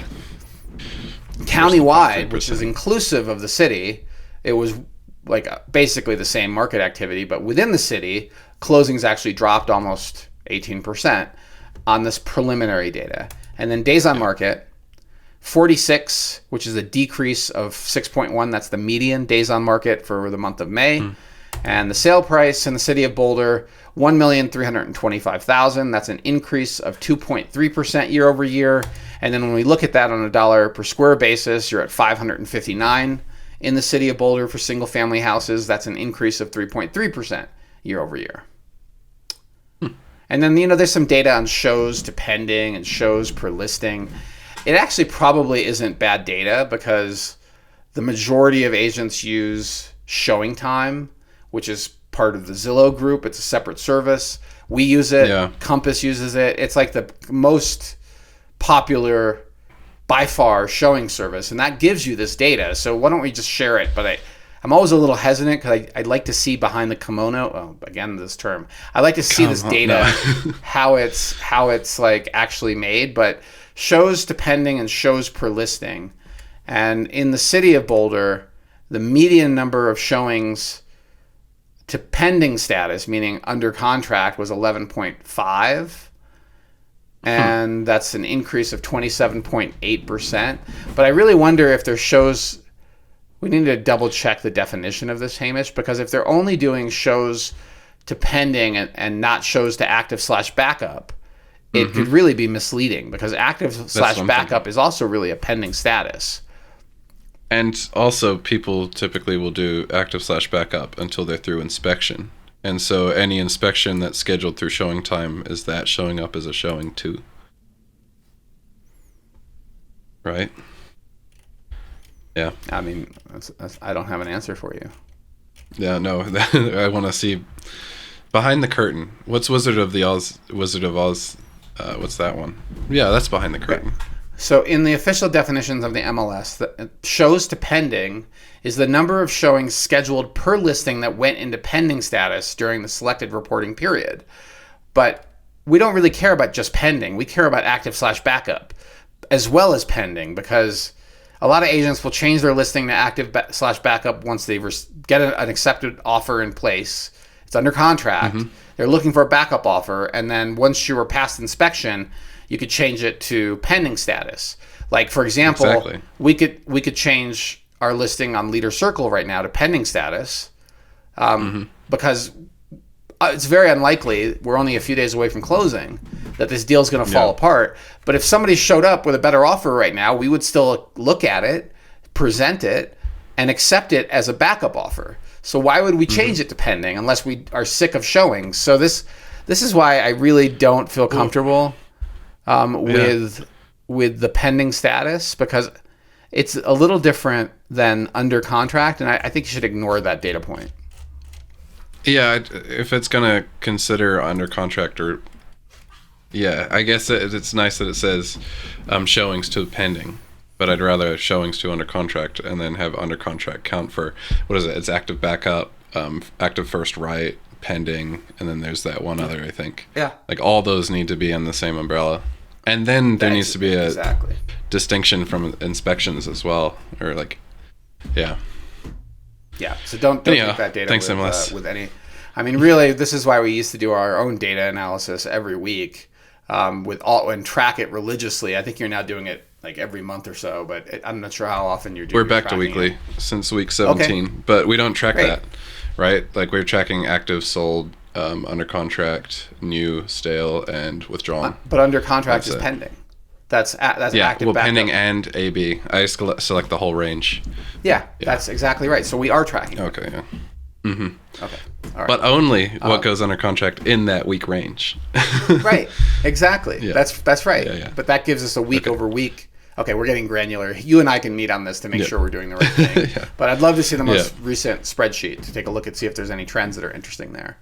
Nothing so far, but I'll share. Oh, you're already shared. I'll share it again. Weird. All right. Let's talk about sales of the week. Unless you have any takeaways on the market, Hamish. Nothing from that. It's interesting to see that, and this is a 1 month year over year, but it's interesting to see that inventory is a little bit down, right? That's about it. Yeah, under contract is up, and inventory is a little down, and sales volume, at least in the county, looks flat. So I think that it could be the market's looking like better so far for sellers this year than last year. But remember, that data is always also rearview mirror, right? Like that doesn't reflect what's happening right now. That's what reflects what happened last month. It's half baked and yada yada yada. So, yeah. Okay, on about half baked, like maybe a quarter baked. It's the dough is proofing. All right, we have 7 properties to go through for sales of the week. And to remind you, the reason we talk about these properties are because they represent certain locations or price points, or they're just super interesting properties and they caught our attention and we want to talk about it. And we can talk about sold listings because they're closed deals. We can't talk about active listings, even if they're under contract. And that is an MLS rule. So if you're interested in active listings, sign up for our newsletter because we do discuss them in the newsletter. And if you're serious about buying or selling, reach out to us because we'd love to show you how we think about evaluating real estate for sale and how critical we think you should be, how discerning you should be when shopping for real estate here in Boulder. But that's not something we can do on the pod, unfortunately. All right, number 1, Hamish, 20. Did you have time to look at these? We looked at them together yesterday. I haven't looked beyond that. Yeah. You haven't had time to think about it. Okay. Yeah, I will be giving my hot takes for these. Okay. So our first one is 2535 Sumac Avenue, and it closed on May 27th for $4,090,000. It was a cash deal, and there were no disclosed concessions. The house had been on the market, let's see, originally listed at the end of April, and there were no drops in price. It did sell for a pretty substantive discount. I would say almost 10% on the discount to list, but that's not uncommon for the higher end. Buyers expect a bigger discount. And the location is the next layer of analysis. And I really like this location. It feels kind of rural, like the lots feel a little bigger. It feels a little more private. It doesn't feel like suburbia. It feels like you've got space and it's quiet. Sumac dead ends in the spot, but there are bike paths that connect you on. So you can actually cross over all the way to Broadway really easily if you wanted to go over to Broadway or Newlands or North Boulder Park. It's got nice connectivity. Interesting, yeah. And I used to bike through this neighborhood when I would bike to the office because of the connected bike paths. It's a nice spot, no doubt. Although it's not really on a lot of people's radar as sort of a higher end spot for real estate, but that's what's there. And this house is 4,800 square feet, built in the 90s, has a 3-car attached garage and almost half an acre for a lot. But when you look at the photos themselves, you really see architectural detail that's being highlighted. I mean, I'm not crazy about the squareness of the outside personally. I think it's not that aesthetically exciting. But inside, the vaulted ceilings and the woodwork and the natural tones, the seller put a lot of effort into preparing this house for sale. And in this price category, you have to. And it really shows. I mean, there's some things that are a little bit off color, like the brassy mantelpiece that's a little bit too yellow, for example, but those are easily corrected. Overall, the staging looks great. It might even be the seller's stuff, and it's a really lovely high-end home. You've got so much competition at this price point, and I think the selling point of this one is just the privacy, the outdoor living spaces, the modern design, right? Like we're 1990s modern house that's been updated, and for sure, brand new paint and carpet to make it really pop, and refinished flooring. Some dated aspects like the bathrooms, but I mean, if you want this spot, there's not a ton, and this is a pretty nice house, and this really kind of feels like a country club up there, to be honest.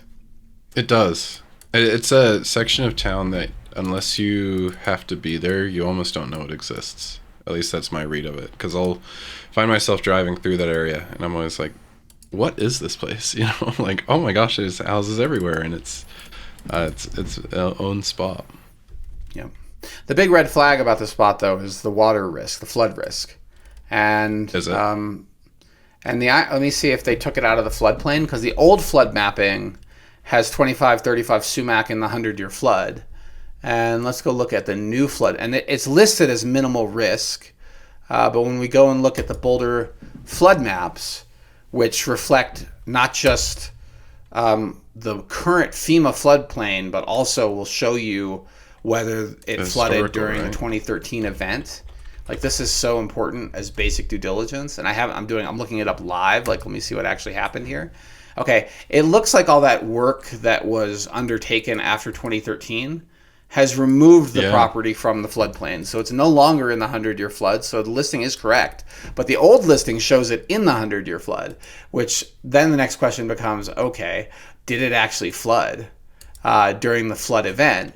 And that should be anything that has a basement. You may want to look at that. And it's easy to find this information. The city's got a great website for it. And you could, and it'll be linked. One of the flood. What? I'll link the floodplain map. It'll be linked in the description. Yeah.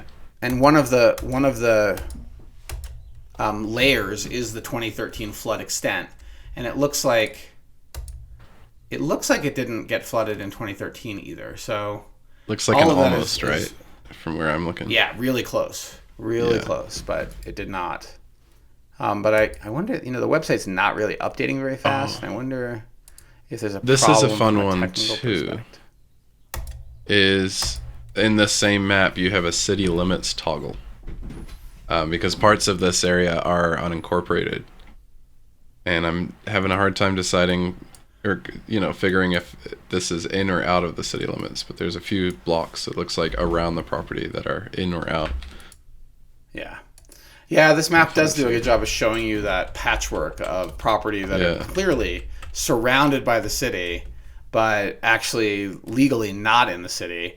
And this one looks like it's just to the east of a little pocket of unincorporated Boulder County, which are some holdouts, right? Like, there's 3 parcels that are directly west of this property that are in the city limits, but this one's not. And that has some implications from a taxation perspective, as well as from city services. This house was listed as having City of Boulder water, and let's see, is it on septic? Because believe it or not, as far as I can tell, I think this one, 2535, I think that one is in the city, and then the ones next to it are out of the city. Yeah, that's what I'm saying. Yeah, exactly what I just said. 2535 is in the city, but the ones directly to the west are not. There's a little pocket of homes, and there's a bunch of patchwork there. But this particular house is also on city water and city sewer without being in the city, which is sort of like getting the best of both worlds, because you don't have to pay the higher taxes in the city, but you're getting the benefit of city services. So there's some nice things about this property, in addition to its design. I think it's a lovely home inside, although personally I'm not crazy about the outside. And then 2 upstairs, 2 on the lower level, and 1 additional bedroom. So a 5-bed, 3-bath, 4,800 square feet. And of course that 3-car garage is, always catches my eye. Yeah. Yeah. Didn't even clock the garage. That's sweet. Okay. We are 1 of 7. All right. We're going to go faster for the other ones. This next one is 465 Marine Street. And it's an interesting listing. It was on the market beginning in, goes back a ways, 2024, February. Originally listed at 3.2, and it just sold for 2.35. So you're talking about $850,000 discount from what they thought it was going to sell for back in 2024 when it was first listed. And the house itself was built in 1910. But boy, it doesn't look like 1910, does it? 3,500 square feet, 4-bedroom, 5-bath, no garage, and a very small lot. So you've got a decent-sized house on a 4,000 square foot lot or 4,300 square foot lot. The issue, and the reason I wanted to talk about this, so it did sell for the final list price, right? They'd cut the price a bunch. It came back on and off the market. The last cut was May 28th. No, sorry, April 28th. No, wait a minute. It's really kind of funny when agents play this game, like they change the price at the very last minute, the day of closing. So it's sold for 2.35, but they have that as the last list price. And I don't think so. The list price looks... Oh, no, it did drop. They dropped it April 22nd to 2.35. And then it sold for 2.35. So it did sell for the full list price, but that was after having cut it pretty dramatically. It looks like the issue... I've got like it expired or something while under contract or however. Yeah, I mean, sometimes we're reading the tea leaves on the listing history. Yeah. The issue here is the location. And this is something we've advised our buyers about repeatedly when they want to buy on West Arapahoe or on Marine Street, that you're in such close proximity to the Boulder Creek path. And the Boulder Creek path has become a magnet for homeless people camping.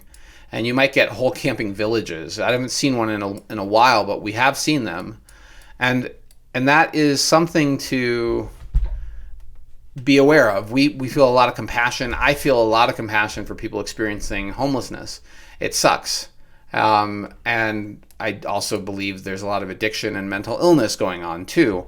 And I've had clients push through plate glass windows of storefronts by people that were mentally ill downtown. I've had clients shouted at while they're walking to their private home on Arapahoe while they're pregnant, and being shouted at by somebody clearly mentally ill, also claiming to be pregnant, who was male presenting.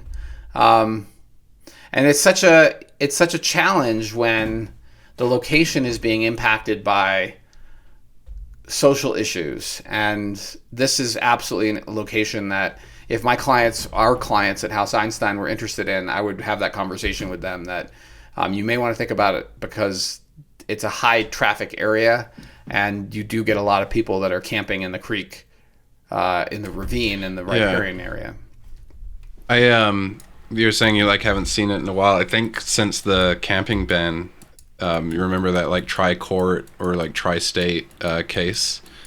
Since that got ruled on, Boulder's been enacting the camping ban, I think pretty strongly. But I mean, there's for sure that risk, and especially in this area, right, where you've had clients in this area with those experiences. So, well, I'm not sure how it played out, because I know the ACLU sued Boulder, and I don't know if the ACLU lost or not. As a former donate, I haven't heard I've donated to the ACLU. I'm not thrilled that they're fighting the camping ban, but I honestly don't remember how it played out. Can you look it up and verify? Jamie's already on it. Yep. Well, I just want to talk about the house while one of us looks it up. So your choice. Yeah, If you want to talk about the house, I'll look it up. It doesn't matter to me. I just want one of us to. One, I want to make sure we're accurate about where the status of that law is. And you brought up this lawsuit, and I would like you to verify where it stands. No, I was calling myself Jamie. I was like, Jamie's on it. I'm already looking it up. So I've got the Boulder Reporting Lab here. The 3-judge. No, I was tongue in cheek. You keep talking about the house, though. I'm going to read through it. Okay. And see. So the house itself is super interesting. Like the front, when you get to the front photo, which is the second photo in the stack, does look historic. They put a nice metal roof on it. I love the post and beam to replace what was probably brick and mortar that was failing. I mean, those are nice additions. And the kitchen looks lovely. The color scheme looks great. It's a very pretty house, and it shows you what people expect right now. You get these... It's sort of like the color scheme that's most popular is off-white walls and bleached out wood tones for the floor, and then natural wood tones for the furnishings. And then you could do a color pop in the kitchen for the cabinetry. Most people go pretty gentle on the backsplashes and hard surfaces. And this house nails it. It looks great inside. All of those are very current from a design perspective. And the transom windows and the bedrooms highlight the foothills. Like there's a lot to like about this house, and they've got you see a kids play area in the backyard, but you also see some tall fences, right? I mean, that's part of living close to the creek. Really lovely house. The second strike on it is the lack of a garage. There are very few people that are happy parking their cars outside, and even fewer happy not having places to store bicycles and camping gear. But the house, it took a long time to sell. It sold for a huge discount from what they thought it would. But it is a cool house, and I'm curious about all the history of it and the additions. Cottonwood is a well-known builder. They were involved with the updates for it apparently 20 years ago, as well as a well-known architecture firm. So super interesting property. Not a surprise it took a long time to sell given its functional deficits. Yeah. It doesn't at all strike as a 1910. Pretty good looking. So the most recent one I have, it sounds like there is the Court of Appeals is still hearing arguments as of April 7, 2026. So I'll link the Boulder Reporting Lab article and leave it at that. So is the camping ban in effect or not in effect? The ban has been upheld since 2025. It looks like district court, county district court upheld the ban in 2025. I think quoting that U.S. Supreme Court ruling, which found a similar Oregon ordinance did not violate the 8th Amendment. So. Well, let's hope we can continue to have the camping ban, because without it, it's horrible for our community. We all pay the price for that compassion. And I've donated to the ACLU. I'm a huge believer in civil liberties, but not at the price of everyone else to pay. And that's where, it's sort of like helmet laws. I fully believe that people should be free to ride their motorcycles without a helmet. However, I think if they're going to choose to do that, they should also have adequate insurance to cover their medical as well as their funeral costs and their disability costs, because that's a cost that the rest of us get to pay for your freedom. And I'm not crazy about it, but if you've chosen to take that type of risk in your life, then you should also indemnify the rest of us from your stupidity. Mm-hmm. Yeah, it's on the motorcycle one too, great that you don't care to wear a helmet, but the first responders and the people that drive every day get to watch the outcome of that if you crash, and you put other people through that, right?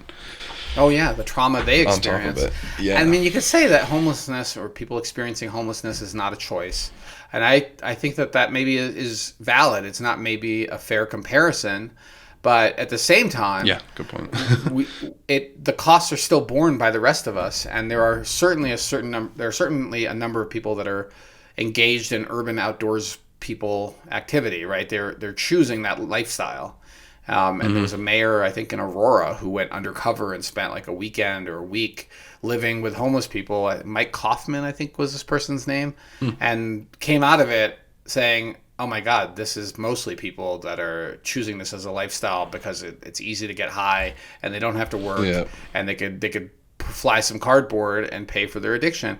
And I guess, it's just a price that we all bear. So I don't want to get too political on this podcast, but that is an issue affecting that particular property, and we really want our potential buyers to know. It may be getting better with the camping ban. Yeah. I think, yeah. Okay, $28.95. I think it is, but I don't want to bite my tongue. Well, say if you have something to say it.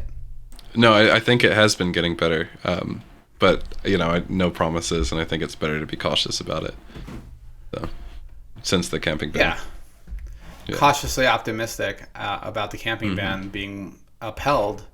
I don't know if there's anything more to say about this. It's not an easy thing to talk about because we are an empathetic, caring community, and seeing people suffer, it sucks. And at the same time, we can't solve the country's homelessness situation. We can't. We don't have the budget. We don't even have enough budget to take care of our buildings. No. More on that later. But okay. All right. Can we go on? Are we ready to move on? Mm-hmm. Okay. 2895 Emerson Avenue. This one should be quite a bit faster because it's a basic house that was constructed in the 60s in Table Mesa when a lot of Table Mesa was constructed. And this was one of the models, the 2-story model, and there are not a lot of them compared to the tri-levels. The tri-levels were more profitable for the builders. Maybe they were more popular at that time period. I don't know. I wasn't alive in the 60s, but I could tell you that today, for every tri-level or bi-level buyer, I have at least double the number of regular 2-story house buyers, including one of our clients who's looking for this type of house, but would prefer it not updated at all so she can do the updates. Suzanne, if you're listening, this is a shout out to you. But this is a 2-story, and it has quite a bit of updates. It sold for 1.7. It's in a decent location. I would say, the corner of Emerson and Judson should be reasonably quiet, but you're going to get some through traffic on Emerson to Lehigh. There's no way around that. And there's that phone again, and I made the mistake of not turning off my ringer, so I'm going to do that right now. So 2895 is a through street, and this is a good data point. That's the real reason to focus in on this house, is that it's a good data point for 2-story houses that have had some updates, but not a lot. Like the garage door is different. For sure, windows have been swapped out since the 60s, and the upper level deck is the sizzled on this house, right? They built this really pretty deck and has lovely views. It's probably off of the primary.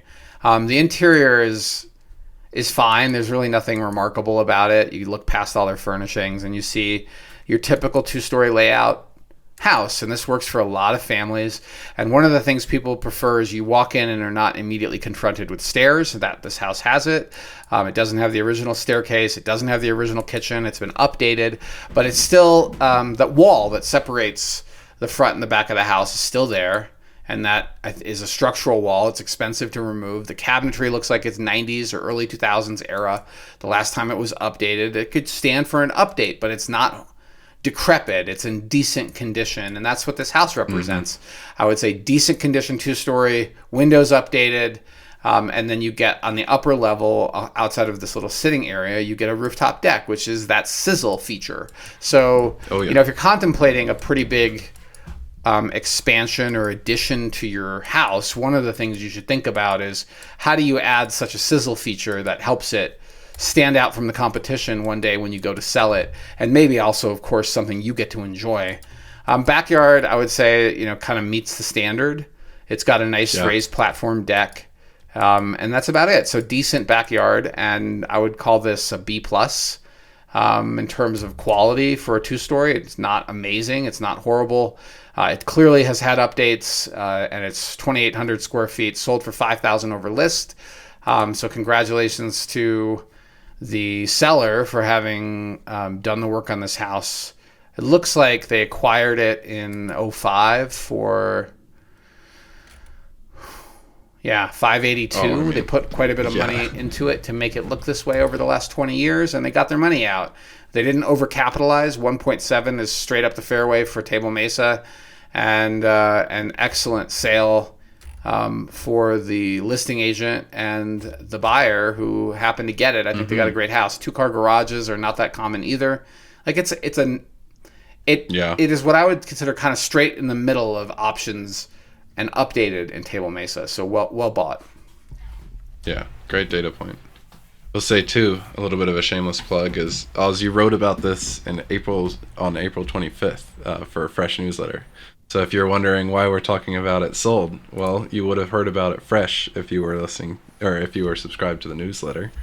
A link in the description. And you would have had to have moved even faster. So we love our newsletter, but honestly, you need to be on listing alerts, and you need to have your hotline to us to go see it the same day it hits the market, because it was under contract 2 days after hitting the market. There's that much demand for 2 stories, particularly 2 stories with all these updates. And if you have one and you're thinking, hey, I want that 1.7, I want you to look closely at the finishes and the windows and that upper level roof deck and realize that these people put a couple of hundred into this house to make it look this way. It's not your basic 2-story, and it's not an over-the-top $3 million house. It's right in the middle, and that's, if you're flipping, by the way, that's also where you want to be. You don't want to try to aim for the stars, particularly in this market where above 3 million, there's so much inventory. Yeah, good point. And also, I didn't realize it gone under contract so quick. It looks like it sold the day after you wrote about it in the newsletter too. So yeah, good plug. A little misplaced. Yeah. Oh no, it's fine. So this one, I'm looking up something really quick. Shall I bring in the address? Yeah. We'll talk. Yeah. Go ahead. This is 653 Dewey Ave in Boulder. Sold for 1.6. It's a 3-bed, 2-bath, 1,800 square feet. And this one's listed as in the Mapleton Hill, or Mapleton Ave. Mapleton Hill neighborhood. But Osman, you've got thoughts. Well, I haven't found what I was looking for, but I'll jump in on it. So this is just up the street. This is just up the street from a listing we had a couple of years ago, I think before your time, Hamish. And it's a really cool spot, but it technically at that time was not part of Mapleton Hill. And it's being marketed in this listing as part of Mapleton Hill, but in reality, I think it's just outside of the historic district in this little subdivision called Neekirk Stewart. And unless I missed it and this street was added to the Mapleton Hill Historic District, it's technically not. It's this little pocket of homes between Mapleton and Newlands. There's not a lot of them. I don't know, maybe 50 houses in this pocket. But worth noting, right? From a functional perspective, it may not feel like it matters. But I know that this neighborhood allows for higher density. And so there's a much higher chance that you're going to be directly adjacent to an apartment building or a triplex, particularly as the rules become less onerous to create those types of properties. And there already is some multifamily in this area. So that drives the price down. And it is what it is, right? Like you could feel negative about that being a reality, but the moment you put an apartment building next to a single family house, it drives the value of the single family house down. Because most people, given the option, don't want to live next to an apartment building with all of the associated issues that go with more people living right next door, more noise, more stuff happening.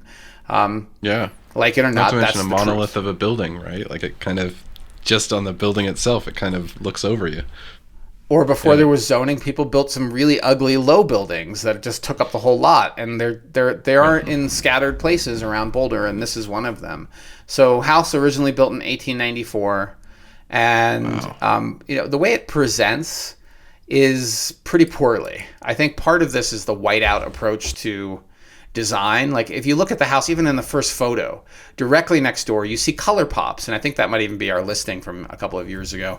And it just shows so much better. It shows somebody took the care to show the architectural detail with color. And you can see that architectural detail the more you look at the front of the house. You're like, wait a minute, there are different layers in the siding, and many of the homes in this neighborhood will take those different layers of siding and add color so that the home looks more attractive.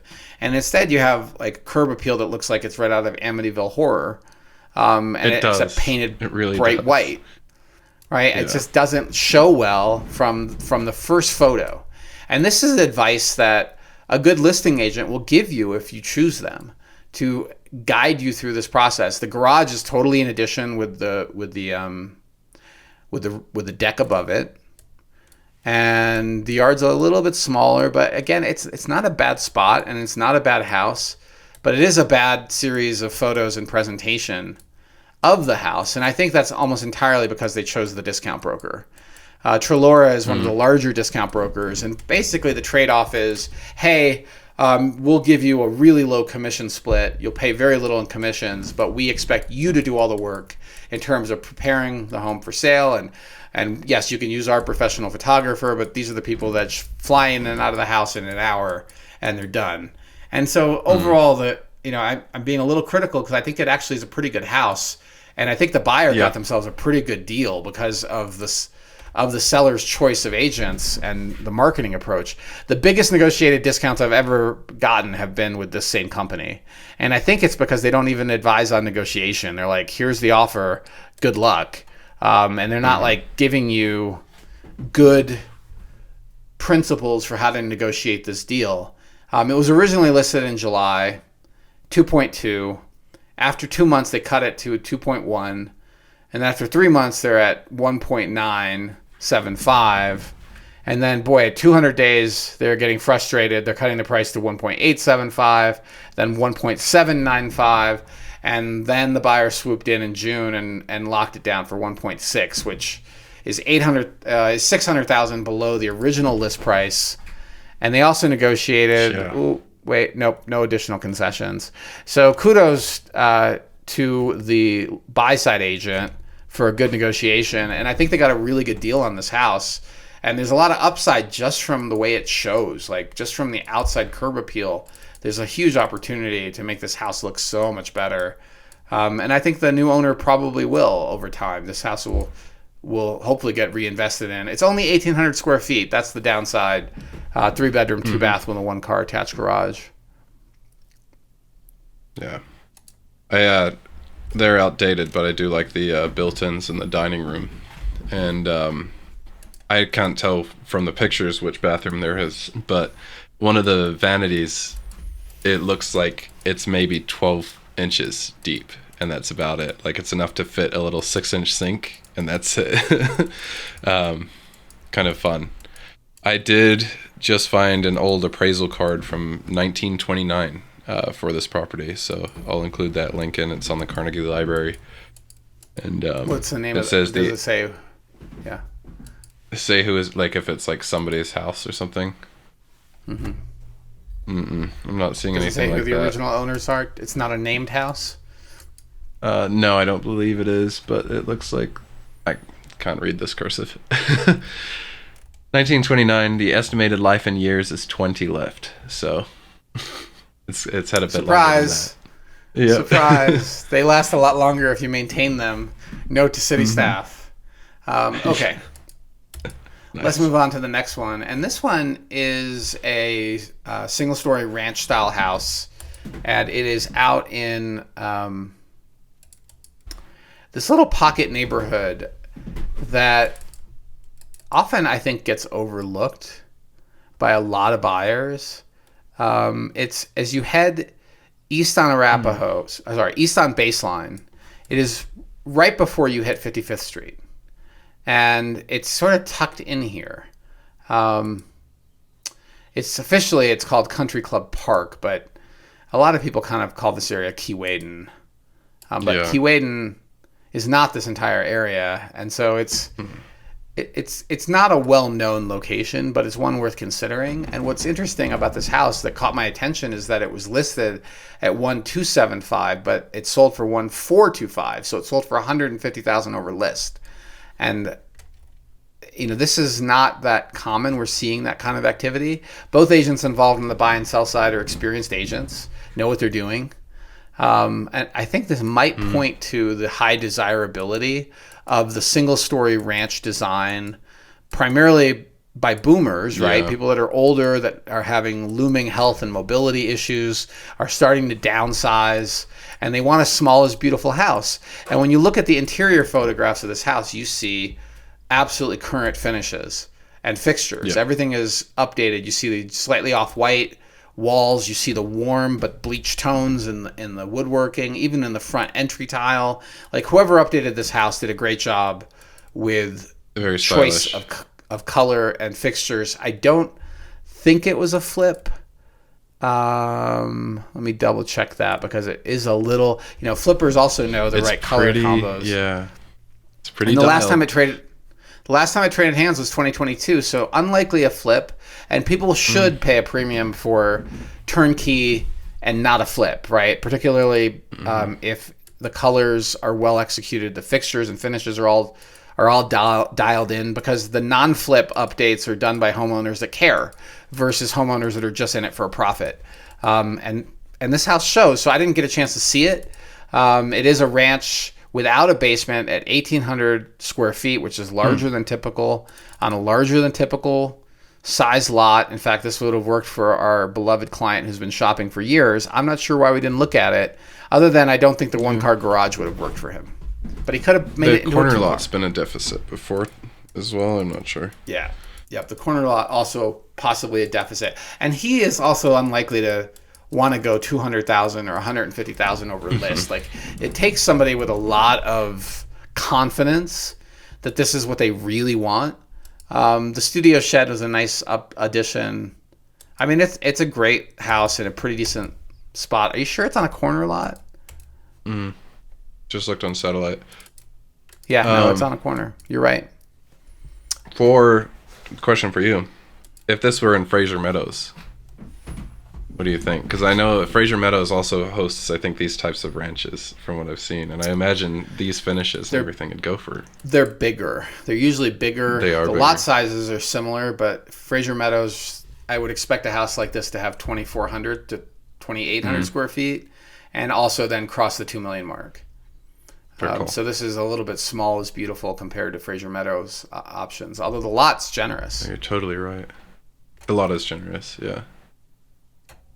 Cool. So interesting transaction.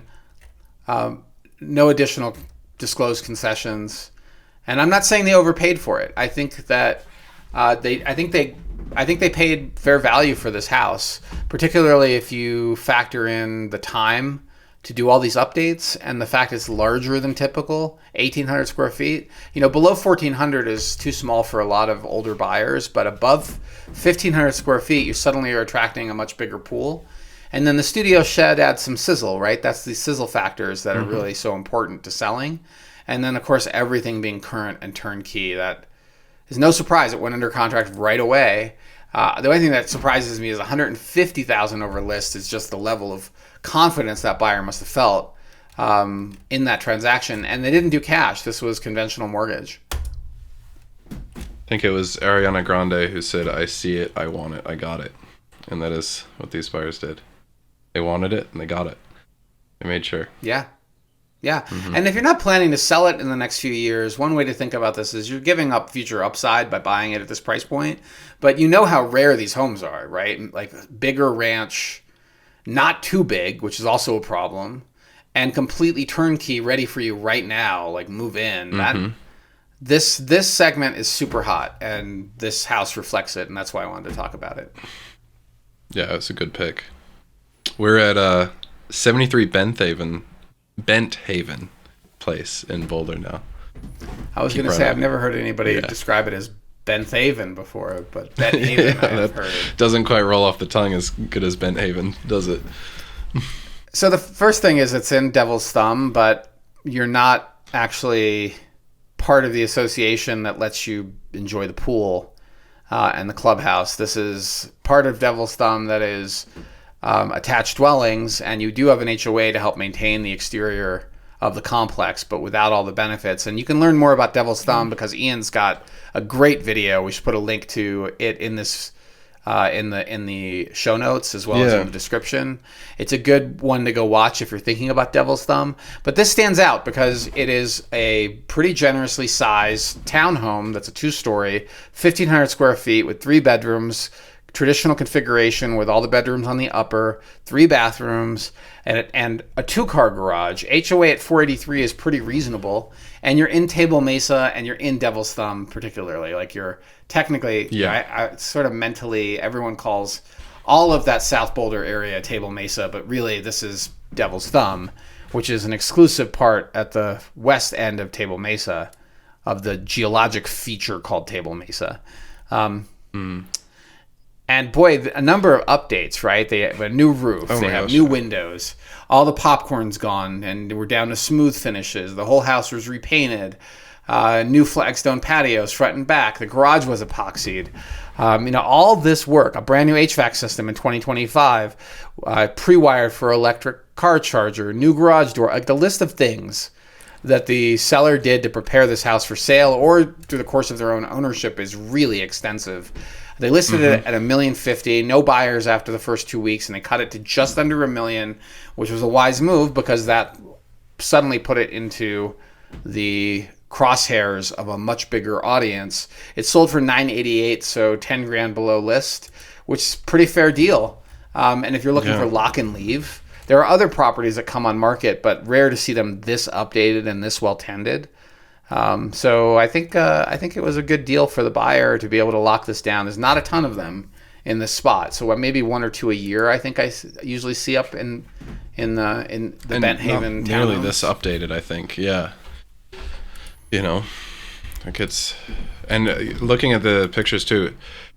Ian's video will explain this better, and I'll have that linked. But to my understanding, now seeing that there's a tennis court and pool in the photos, and racking my brain for memory, there is a kind of townhome association that gets its own tennis court and pools, and then there is a detached home association that gets a separate set of tennis courts and pools. Thanks for clarifying. Yeah, the photos are right there. Pool and tennis courts. Yeah. Yep. I was like, I'm going to eat my words on that, but yeah. The weird part of these bit of properties, benefit out of it. Showing these over many years has always been the way that you show them, because it's like garage forward. It feels like you're walking in a back door. Mm-hmm. Look past all that. They're very functional and they're in a great location. And when you flip through the photos of this one, you see that classic look again: white out walls, white out kitchen cabinets, bleached flooring, bleached wood tone flooring, and then the staging is also wood tone. This is the look. And it's a look that sells very quickly. People feel very comfortable with it. I know people discount, the effect that paint and refinishing can have. And this house, new carpet probably too. Like, it's dialed in. You see the garage? Yeah. And the garage is like a podcaster, like manosphere.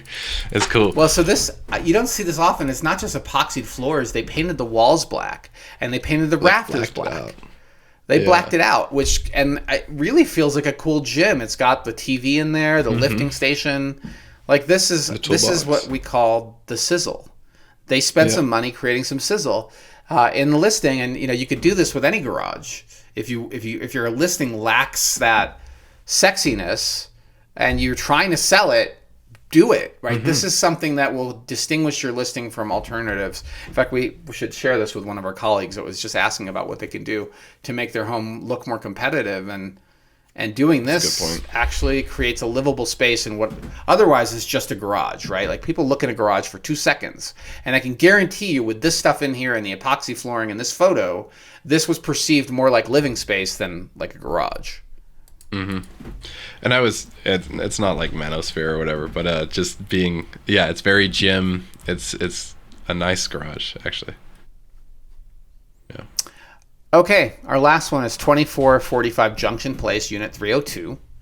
Listed at $677, sold for $640, and after a very long listing period, it originally hit the market in April at $785. That's April of 2024. So 2 years ago. Oh, nope, strike that. It sold. Sorry. They paid $700 for it in April of 2024. My apologies. It had listed in April of 2024 at $785, and then that had ridden the market down till the end of the summer, and it went under contract, midsummer, June 26th, and closed July 11th at $700. So the seller acquired it at $700 2 years ago in July, and then they just sold it. Listed in September at $715, cut the price to $699 by October. It was at $686. pulled it off briefly, back on the market in February at 677, and finally sold it at 640. So this is for all those people that continue to insist that Boulder real estate never goes down. And here you have the seller taking a $60,000 haircut to their acquisition price and paying commissions. So this just tells you how much the desirability for attached dwellings with high HOA fees, $511 a month, 1,100 square feet, 2-bed, 2-bath.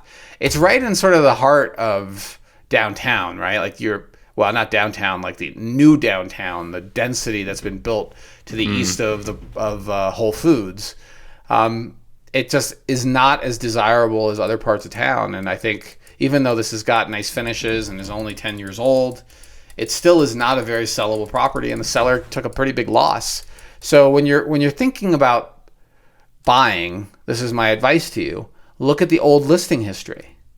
And if you see something like listed in April and didn't sell till July and they had to cut the price $85,000 to attract a buyer, that might indicate to you something about the future.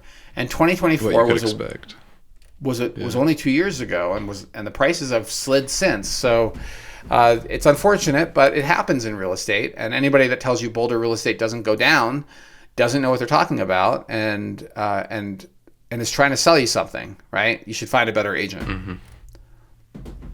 You're right about that area being like new downtown too. I think of it as kind of like fledgling, and it's still kind of proving itself. It's visually attractive to an extent, but it just doesn't have the sizzle of like a Pearl Street or something historic yet.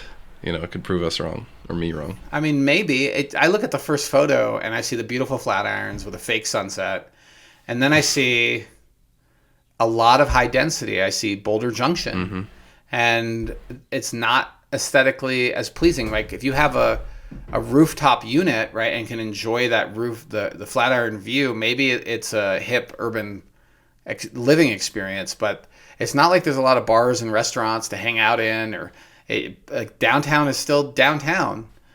So this is the future of what Boulder will look like further east, because 55th and Arapahoe is also going to see a lot of high density construction. And it's what is our city is aiming towards. So I guess, these are one of those things where it's subjective, and what I'm sharing is my subjective opinion, and also probably an entitled one, right? But aesthetics everyone's entitled to their own opinion about aesthetics.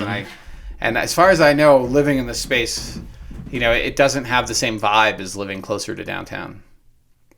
For what it's worth too, it's going to look almost identical to downtown Westminster.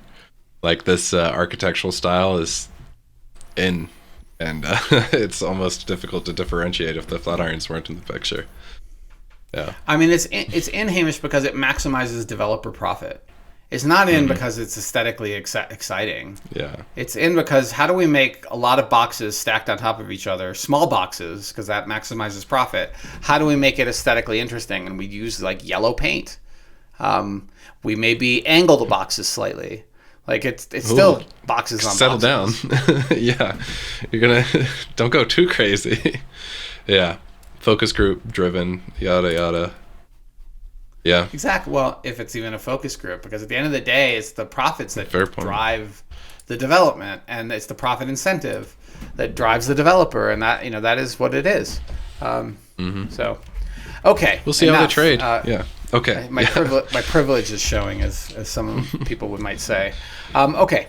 Let's talk about we're now into our shameless self-promotion segment, Hamish. And we got a question for you, listener. Why are you not subscribed to our newsletter?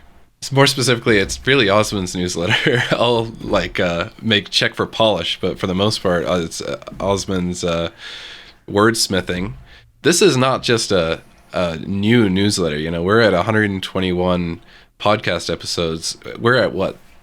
1,300, 1,400 almost editions of the House Einstein newsletter. It's been featured in the Wall Street Journal. It's made the rounds. It's nationally seen, and it's. I don't want to steal it all, but all right, this thing's well written. Thank you, Hamish, but a little bit too far. So the newsletter has not been featured in the Wall Street Journal. I have been featured in the Wall Street Journal. Oh, okay. Not featured, but quoted in the Wall Street Journal, and my research has been quoted in the Journal, and that comes from the financial stuff I used to do in New York. So I've written in ways that get quoted by professional periodicals like the Journal, but the actual newsletter has not been featured in the Journal. So I just want to dial that back a little bit. But I do want to say that you don't need to stop working with your agent to subscribe to the newsletter. And in fact, a lot of the people subscribing to it are agents, and it is a labor of love that has existed for many, many years. And originally it was a blog, and the blog became a newsletter, primarily because the real estate industry does not like me talking about active listings in a public forum. So all you have to do is sign up. We then treat you like a prospective client. If you would like us to not even call you, there's a checkbox to don't call me, which is fine. We won't. If you don't check that box, if you check the please contact us box, we'll reach out to you to see how we can help, or if there's something specific that drew you to us. But that's about it. And the newsletter comes out every 2 to 3 weeks, unless I happen to be traveling. And we try to cover local issues. We also try to cover not just active listings, but the competitors to those active listings that you might want to consider as an alternative to this hot, sexy new listing. And that's something I want to start to do more going forward. I feel like that adds value. So the question is, why aren't you subscribed? You could sign up really easily. And that's my shameless self-promotion. There's a link in this description. You could also visit houseeinstein.com. You'll see the newsletter prominently. And I can promise you won't get a bunch of spam. One thing I love is seeing the click-through rate. Like MailChimp shows me compared to the industry standard we're in. And it's dramatic. It's a multiple of the percentage that open it and read it compared to the industry norm for real estate newsletters. And hopefully for a good reason. We're trying to provide value in every newsletter we write. I think I get, agents just put me on their newsletters. So it's kind of nice because I get to, see what else they're doing. But I don't think I've seen one that wasn't canned to some extent. And your newsletter is like, you pick the topic, you are you have the editorial voice, and it is yours, So there's not like kind of a sloppiness to it or a canned fakeness to it. And I think that's why a lot of people are clicking through and are repeat readers on it, because you're going to get something actually from Osman,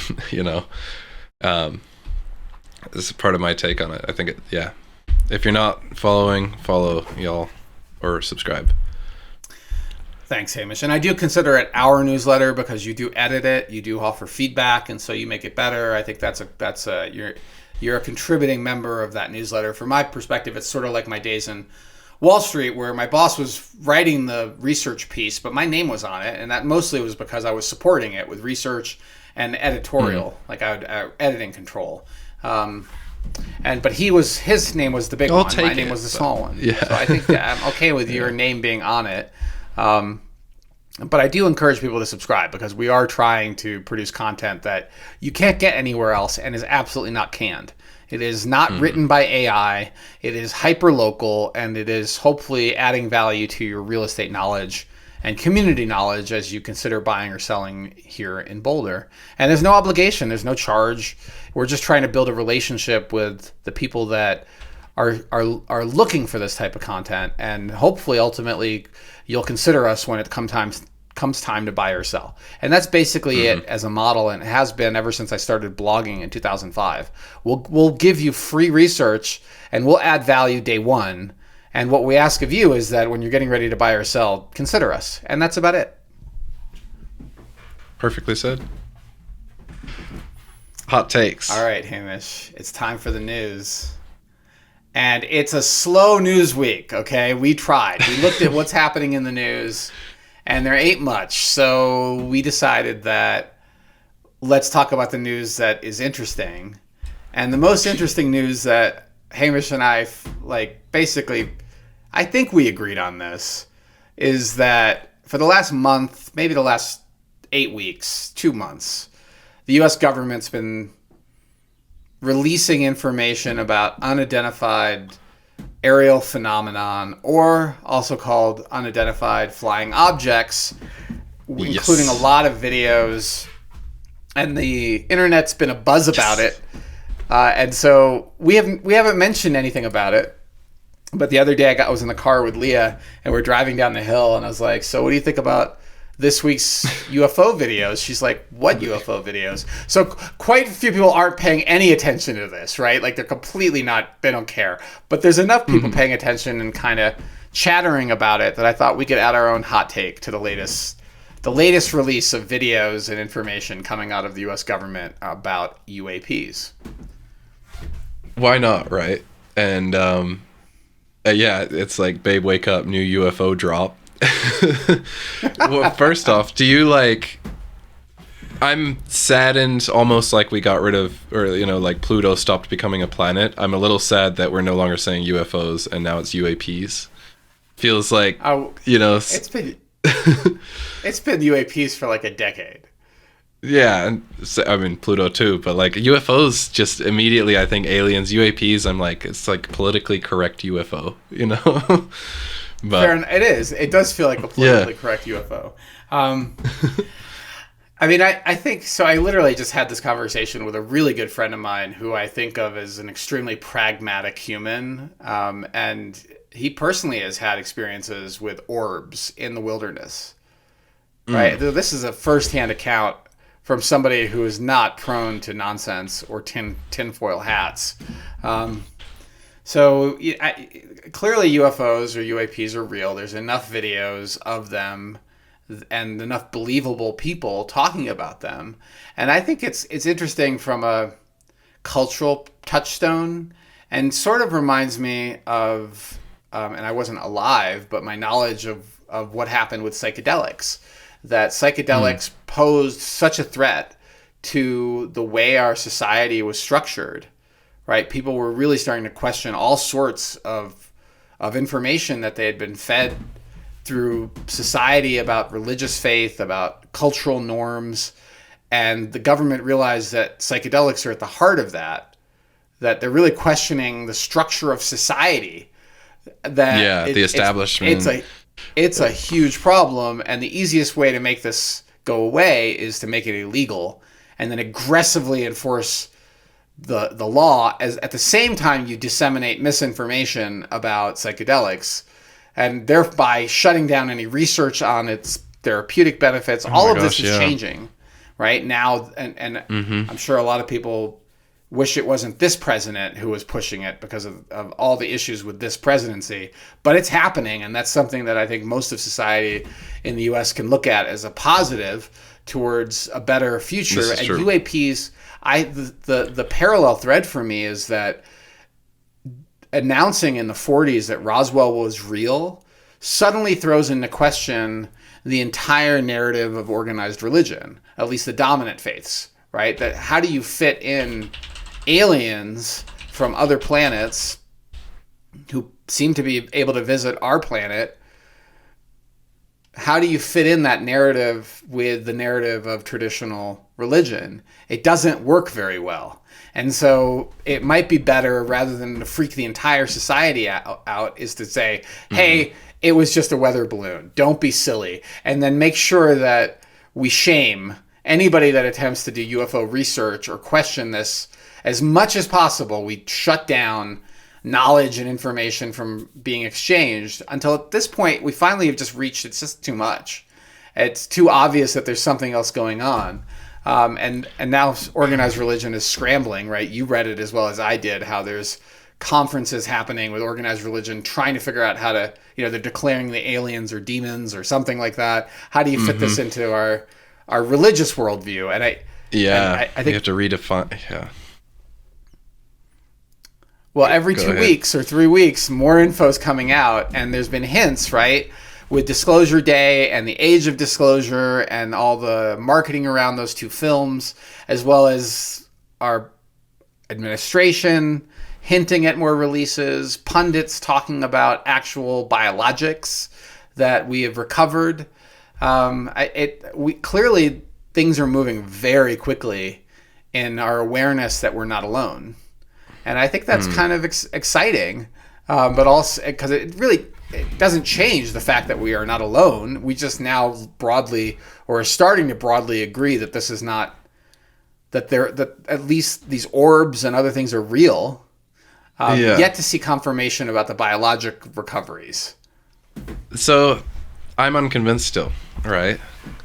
And honestly, I'm a little bit let down because I was thinking if we were going to get like the UFO files and yada yada, I was expecting more of a confirmation. Like I'm still just seeing orbs on a screen, like flying disc language, all these things, but I haven't seen like we got an extraterrestrial, like you said, like there's no biologics, so there's no like here's a picture of debris that we took yesterday because we just have it at Area 51. Like hey, yeah, Hamish, there are people that are incredibly credible and members of our military industrial complex that have gone on the record saying that we have this totally stuff. Yeah, so where is it? That's my only yeah. Where is it? They're not going to show it in a local museum because it's technology that's more advanced than ours. And if you want to use this technology to our country's advantage or to our military's advantage or to our military industrial complex's advantage, you hide it. You don't share the actual technology because you don't want our competitors, our adversaries, to obtain this technology as well. To be able to build off of it. Yeah, there's that technological arms race, right? Like you want to be 3 steps ahead of the competition, not telling the world you have these weapons that could easily overwhelm our adversaries. So what do you think about this then? It's like a soft launch? It's kind of like we're kind of like, priming the general public to start to really kind of accept this stuff. I'd love that. Yeah. I think that's what's happening. I think that they're staging the releases and there's a lot more to come. So they're testing to see how well received is it. Is it causing society to fall apart and panic? And instead for most people it's a ho-hum meh, like it isn't causing widespread disruption of our societal institutions. Everyone's still going to work and still going to school, and a lot of people are still going to their churches and their mosques and their synagogues. So it is not causing society to fall apart. So I think they'll continue to release it as long as society stays stable. I guess that's all I've got to say. It's just more, I know. I want to see more and more. The one theory The one theory that I think is super interesting to think about is that these aren't alien visitors. They're time travelers that are actually the evolution of humans. So the reason they look humanoid is because they have evolved from humans, and evolution doesn't stop. So there are some of these, one or more of these species that are actually time traveling what were humans that evolved over several thousand years and are now coming back, which would sort of validate the narrative really like that they're particularly interested in reproductive systems, and that people who have had like a vasectomy have been rejected, like they've been picked up for examination and then released immediately and told the reason we're releasing you is you have a vasectomy and you're not of interest. But they're particularly interested in human reproductive processes, and that would make a lot of sense if we have lost some of that capability as humans into the future, or reproduction becomes that much more difficult. And there's all sorts of environmental things happening with humans and reduced reproduction, fecundity it's called. Fecundity and fertility has been dropping. So that is a really big deal. So maybe I love that theory. I don't love that theory. It's kind of a dark. I know, but theory. It's like a fun, fun thought experiment. And there's this show Fringe, and it came out 2008. So think like you've seen it. Oh yeah, I love Fringe. Oh, I love Fringe. Oh my gosh, yeah. It was great. It was so much fun until it jumped the shark. Season 5, they were like, we're running out of money, just end it, and it got so insane. But there's listeners, there's us in the future come back to kind of terraform Earth for themselves. Is that, if I'm remembering it right? But they have like time travel and a brain implant. And is that a spoiler, Hamish? I don't think I watched season 5. I don't remember that. Oh, silence. Nothing ever. This has not happened. Okay, well, this is that Men in Black like flash moment. The show is so old. The show is so old. It doesn't matter. But I've often felt like Ray Bradbury might have been a time traveler, or the remote viewing or whatever that is, like into a different time period. Because if you look at all of the things he envisioned for the future, so many of them are like communication devices that you wear on your wrist, flat screens and touch screens, and all like. And I remember watching Star Trek: The Voyage Home, and in Star Trek: The Voyage Home, what's the Scotty? Scotty literally talks to the computer, right, and acts bewildered that the computers in 1995 or whatever year that was don't talk back to you. You have to use a keyboard, and how quaint. And I just saw this little piece that, these coffee shops that have people working on keyboards and laptops, they're gonna be people whispering to their computer because it's so much more efficient than typing. And that is another Star Trek thing, right? You talk to the computer, you don't type into it for everything you need. And we're there with cell phones, with the ability to transmit imagery. I mean, it's just it's crazy. So we haven't gotten our stun guns yet. And we haven't gotten the ability to do warp tractor speed. Beams. Yeah. Tractor beams, warp speed, and stun guns. I'm still waiting for. I don't think, when we have those, I don't think we'll be talking to the computers. I think there's going to be some sort of Neuralink interface or, some sort of something to that effect too. Like walking might be passé at that point. But this is how we end up as grays in the future. In a million years, we're just grays without reproductive capability, and we want to come back to. We'll just clone ourselves. Ancient civilizations to see what life was like 1,000 years earlier on our planet. Okay, well, there you go, folks. That's our hot take on UFOs and UAPs. I hope you enjoyed this Joe Rogan-like escapade to the right or left. Truly. I don't know. This sidestep to a completely radically different hot take on the news, but we just didn't see much real estate related, so we thought UFOs would be a fun one to just touch on, and hopefully you're enjoying it if you're even still listening and haven't turned us off, or maybe you like it better than our normal topic and you skipped ahead. UFOs more often. Yeah. You skipped ahead to listen to that one. Should I jump on or jump forward? I mean, we could talk about these other news articles. I don't really know if they're that interesting. Sure, just let's read them. Easy passing. Yeah. This one is Colorado Public Radio news, but it is how fancy white paint might help Boulder prepare for sweltering summers. Really, I'm going to stick to the paint part of it. There's a mechanism called like radiative cooling, and it's I think it's called the albedo effect, where like the ice caps on the north and south pole reflect a lot of the sun's thermal energy back out into space. It's the same type of deal. They're getting it into a paint. It's not very cheap, but the idea is that if you paint, like especially flat roofs, kind of anything facing up out into space, it can actually cool down that surface to below ambient temperatures. There is a YouTuber who I think has essentially been bitten by the bug, and he's so far down the rabbit hole now, but like his past 10 videos are about radiative cooling. Nighthawk and Light is that YouTuber, and he's interesting enough to watch, but has been experimenting with DIY radiative cooling. Long story short, it looks like it is making it into certain points here, and like a 5-gallon bucket I think is $1,200. So it's not ridiculously cheap, but it's exciting to see more of this stuff roll out.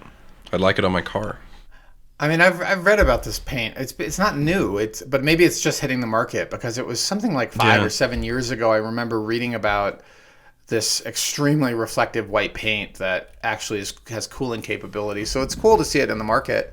The price point needs to come down. Like in this article, it's $1,500 for 2 buckets. Like that's really expensive paint. Oh, wow. Yeah. But if it actually has a payback period in terms of less cost to air condition, then it might actually make sense. But it says prices are expected to fall once it's manufactured at scale. And the paint only works on flat or gently sloped roofs. Mm-hmm. So don't go painting your house with cryo white. What is it called? It's called Cryo paint. Cryo paint presents cryo paint. Yeah. I mean, I'm cryoing about the cost. Is definitely worth crying over. Yeah. Neat little tech, I guess, is really to bring it up. And I mean, it's real estate related because it's going on a building, but that's right. Yeah. All right, folks. The last piece, and this is just announced, is that Nextlight it won the People's Choice Award, the Reader's Choice Award, as the nation's best ISP. And this past week, I wrote about our city here in Boulder and the massive backlog of repairs we have compared to Longmont. And Longmont benefits by having two revenue generation sources that Boulder does not have, one of which we could have remedied decades ago, and that's Nextlight, or a fiber optic network like Nextlight. And Nextlight, municipally run, literally is the nation's best ISP, according to PC Magazine's readers, and generates revenue for the city of Longmont, which does what? Offsets the costs that they charge people in property taxes. And also Longmont has a municipal utility that it established many decades earlier. We failed at establishing a municipal utility, and we also didn't leverage our negotiation particularly well with Excel. I would say they won that one. But boy, why have we not created a fiber optic network? And my understanding is, according to people in the city, that network's actually, like, there's a large network already here because of the federal labs and CU. Oh, yeah. It actually is partially built. We just haven't completed it. And so, I don't know. I just love this article and seeing how Longmont's killing it, and Boulder is trying to stick everyone with $500 million of debt, additional debt, to fix old buildings. No, and it's not like, Boulder would be the curve breaker on it too, right? I mean, Longmont, literally next door, has the number one in the nation. I know Fort Collins has a municipal broadband service as well. So it's not like, I don't know. Like you said, the infrastructure's kind of there. I like the idea of it. I think it's good. And it also, I think, puts a stake in internet reliability from the city standpoint. Internet at this rate, I'm pretty sure, is in some organizations considered a human right. And so it's got to be pretty protected, or should be. It's at least crucial to pretty much day-to-day operations. So. And SpaceX is eating our lunch. If you don't like Elon, I wish we had the ability to plug into our fiber network. But Elon's Starlink is faster than anything I ever experienced when I lived in the city of Boulder. Boy, do better, right? Like, can we do better? Maybe. All right. That's our news this week. Hot takes, criticism, some fun over paint and UFOs. Conspiracy. Yep. Conspiracy corner, and why the powers that be have kept it from us. All right, let's talk about carve-outs. This is the last segment of the pod, and carve-outs, as we told you at the beginning, is really just any topic. Although this one, I think, actually, at least mine, actually relates to our business model. Mine doesn't. and our inspirations. So if you visit House Einstein's YouTube channel, you will see some of our longer form content. In addition to this podcast is there. And hopefully you also get a sense of our approach, our philosophy. And I think it was worth mentioning some of the aspirational channels that Hamish and I watch. I listed some of mine, Hamish. Maybe you have some as well to share. But Will Prowse, for example, runs an amazing channel that talks about solar and is so knowledgeable and influential at this point that is probably costing Battleborn batteries millions of dollars because of his reviews over Battleborn and their possibly inferior product. And he goes into a lot of detail and talks about their costs and what you actually get for what you pay for. And it's been an eye-opener watching that battle unfold as I contemplate solar and a variety of real estate projects. And then Smarter Every Day with Dustin, boy, the way he thinks about educating and teaching is just so useful and interesting. And he's amassed millions of followers as well. And House Einstein's approach is very much thinking along the same lines. How do we educate? How do we help explain how things actually work in our city and beyond when it comes to real estate matters? And then Project Farm. Project Farm feels like and actual authentic Consumer Reports. Like, I grew up reading Consumer Reports magazine in my dad's medical office. Like, he would have these magazines, and I would be waiting, so I would read them.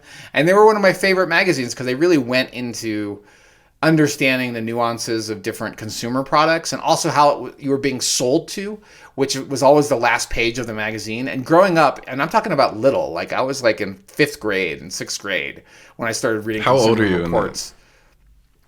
I don't know. 5th and 6th grade is 12 years old. Okay.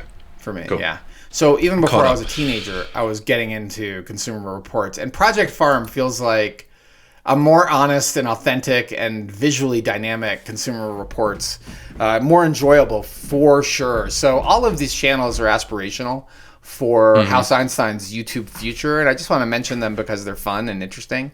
Often in the evenings when we're done for the day, putting on one of these channels that gently educate you and entertain you at the same time are really just a nice way to wrap it up versus, let's say, network television 20 years ago or 30 years ago. It's so much better, and it's so productive. So if you haven't, go get yourself some aspirational YouTube. Yeah, there's actually, I hadn't heard of Will Prowse until you mentioned him, and one of the videos he's got is about like a server rack battery backup for solar. Saw my uncle last week, and that was the exact battery he was telling me about when I saw him in person. So I'm like, oh, cool. I gotta, now I'm gonna be like, did you get that from Will Prowse? Like, because he might have too, and just not given any credit. But I've got 3 I could share. Leah even likes watching Will Prowse, and I think the reason that Leah likes watching, I'm very suspicious, is not because he's so knowledgeable, but because he's just so warm and friendly and cute. Like, he's got this really cute, warm persona that I don't have, that I wish I did, but he's just like likable on camera, and likability carries so far, but I think it might be learnable. I don't know. I'm working on being more likable on camera. Wait for the next writer's room. I found a video that talks about, and I think it's actually got some really good points, so I'm excited to share that. Writer's room is an internal meeting that the team has to look at content and work on our content for the outside world. So that was an internal meeting, totally. Name drop that Hamish just shared. Yeah. Will Prowse, I could totally see being a singer of an emo boy band as well. For some reason, he has the, like, yeah. His old stuff is not. Yeah. His old stuff is not quite as charismatic. So there is a growth curve. I think the more you're on camera, the more comfortable you become on camera. Mm-hmm. I completely agree. Move on, Hamish. Let's hear about your Carveout. My Carveout. Okay. My YouTube channel is really quick. In addition to those, because Smarter Every Day I absolutely love, and Project Farm is very good, though I do find myself skipping to the end results. Technology Connections is if you want to burn a long amount of time, but also learn about maybe the history of a device or an appliance or something. I mean, it goes into furnaces, home electrification, how a dishwasher works, like deep dives that are just kind of absurd. That same Nighthawk and Light guy, he is somebody that started out in YouTube just messing around, and he got a couple million subscribers, and I think he has just been like overwhelmed by the fact that people like what he's doing, and so he continues it. But in the work that you see he's doing, you can see he's just like overwhelmingly grateful that that's all he has to do each day is just poke around with scientific stuff. And big teddy bear. And then the final one, I think from an aspirational standpoint, I mean, it's a massive like conglomerate at this point. It's entertaining, but it's very scripted and put together. This is Linus Tech Tips. So I think maybe good for entertainment, but I haven't... Yeah, I don't know. I wouldn't say like I'm super following them, but those are my 3. All right, excellent. Appreciate it. Let's hear about your Carveout. Yeah, I'm going to be talking about meal prepping and a family recipe that I recently found out. The PC appropriate name for it is pantry casserole, and this is a really quick and easy one, but it's meal I've been having since a kid. It was like my absolute favorite one, and I had the kid version of it, so it didn't have like mushrooms and zucchini and a lot of other ingredients that I didn't like because I was a picky eater. All this to say, meal prepping doesn't have to be that like chicken breast and rice and veggies and that's all you have. Like, you can put together a casserole or a meal and eat it over time. And hear me out, y'all. I'm, working on this living alone and feeding myself thing. So this might be normal news to you guys and not that groundbreaking, but I'm like, oh yeah, I can put together this pantry casserole, which is like a penne pasta, ground beef, cream cheese, and then like a bunch of vegetables just cooked into one gigantic slop. That's delicious, and it feeds me for like 5 days and costs like $25, So just really loving that instead of the gym culture, like have a chicken breast and that's your meal, What resonates, Hamish, for me is that I really want to be more like the French, where food is love. But I'm not. Yeah. I'm more like... Me too. Like, how do I make large amounts of food when I'm responsible for cooking that lasts for days and minimize having to cook again? And so I've recently started doing this very standard breakfast that I got from Dan Go. He calls it Go Yurt or something. I can't remember what he calls it. But it's really basic. It's yogurt, protein powder, psyllium husk. And I add in chia seed and walnuts and blueberries. He actually has blueberries in his too. He has 4 ingredients. I add a little more. But it's so easy as a standard breakfast every morning that it's replaced my normal like eggs in the morning. Like, this is just way easier and simple and consistent, and also with the fiber load really useful or healthy. So useful. It'll take see what I mean? The languaging, sure right? Is like I'm into like consistent big meals that are just easy and fast, and I really, but at the same time I yearn for the food is love, like the expertly prepared meal that touches the soul and that's surrounded by there's a great YouTube channel. We'll add this to our list called Dirt. I don't know if you've seen Dirt. Yeah. But boy, Dirt is so food is love. And it's like I want to be food is love, but man, I'm still in food is fuel mode in terms of how utility. We live our day. Yeah. Food is fuel, food is utility. It's how I live my life because I got so much going on. Like, you need a lot of free time for food is love. You really do. I've got Dirt and like cooking YouTube. I'll be watching cooking YouTube as I'm eating my pre-prepped, like out of the Tupperware. And I'm like, one day, but right now, this is just a means to to get fuel. So, yeah, just it's so much cheaper than eating out. It's ridiculous, but no surprise. You can get it down to dollars per meal. All right, folks. Well, you have squandered another 2+ hours listening to the House Einstein podcast. We have reached the end of our journey, and I wanted to take a minute to thank you for listening if you've made it this far, and for sharing your feedback, your comments on all of our content. My email has recently been blowing up with messages about the most recent newsletter, and I so appreciate the time you've taken to share your thoughts with me. And if you like the content that you hear on this podcast, visit us at YouTube or Instagram or Facebook, X, Blue Sky, LinkedIn, or even TikTok. And you can also visit us at houseeinstein.com, where you can sign up for our newsletter. I talked about that. And I also, if you are interested in joining the House Einstein brokerage, if you feel like this brokerage really aligns with your values and your integrity, I can't promise you the answer is a yes, because we are extremely selective, and there are a lot of reasons for that. We're a very small operation. But if you are interested in the House Einstein brokerage, I'm happy to have a conversation with you. Without any promises, just reach out to me at houseeinstein.com. You'll find my contact information. As Coach Prime says, I ain't hard to find. Come find me. And thank you again for joining us, and we look forward to your feedback. Thanks so much.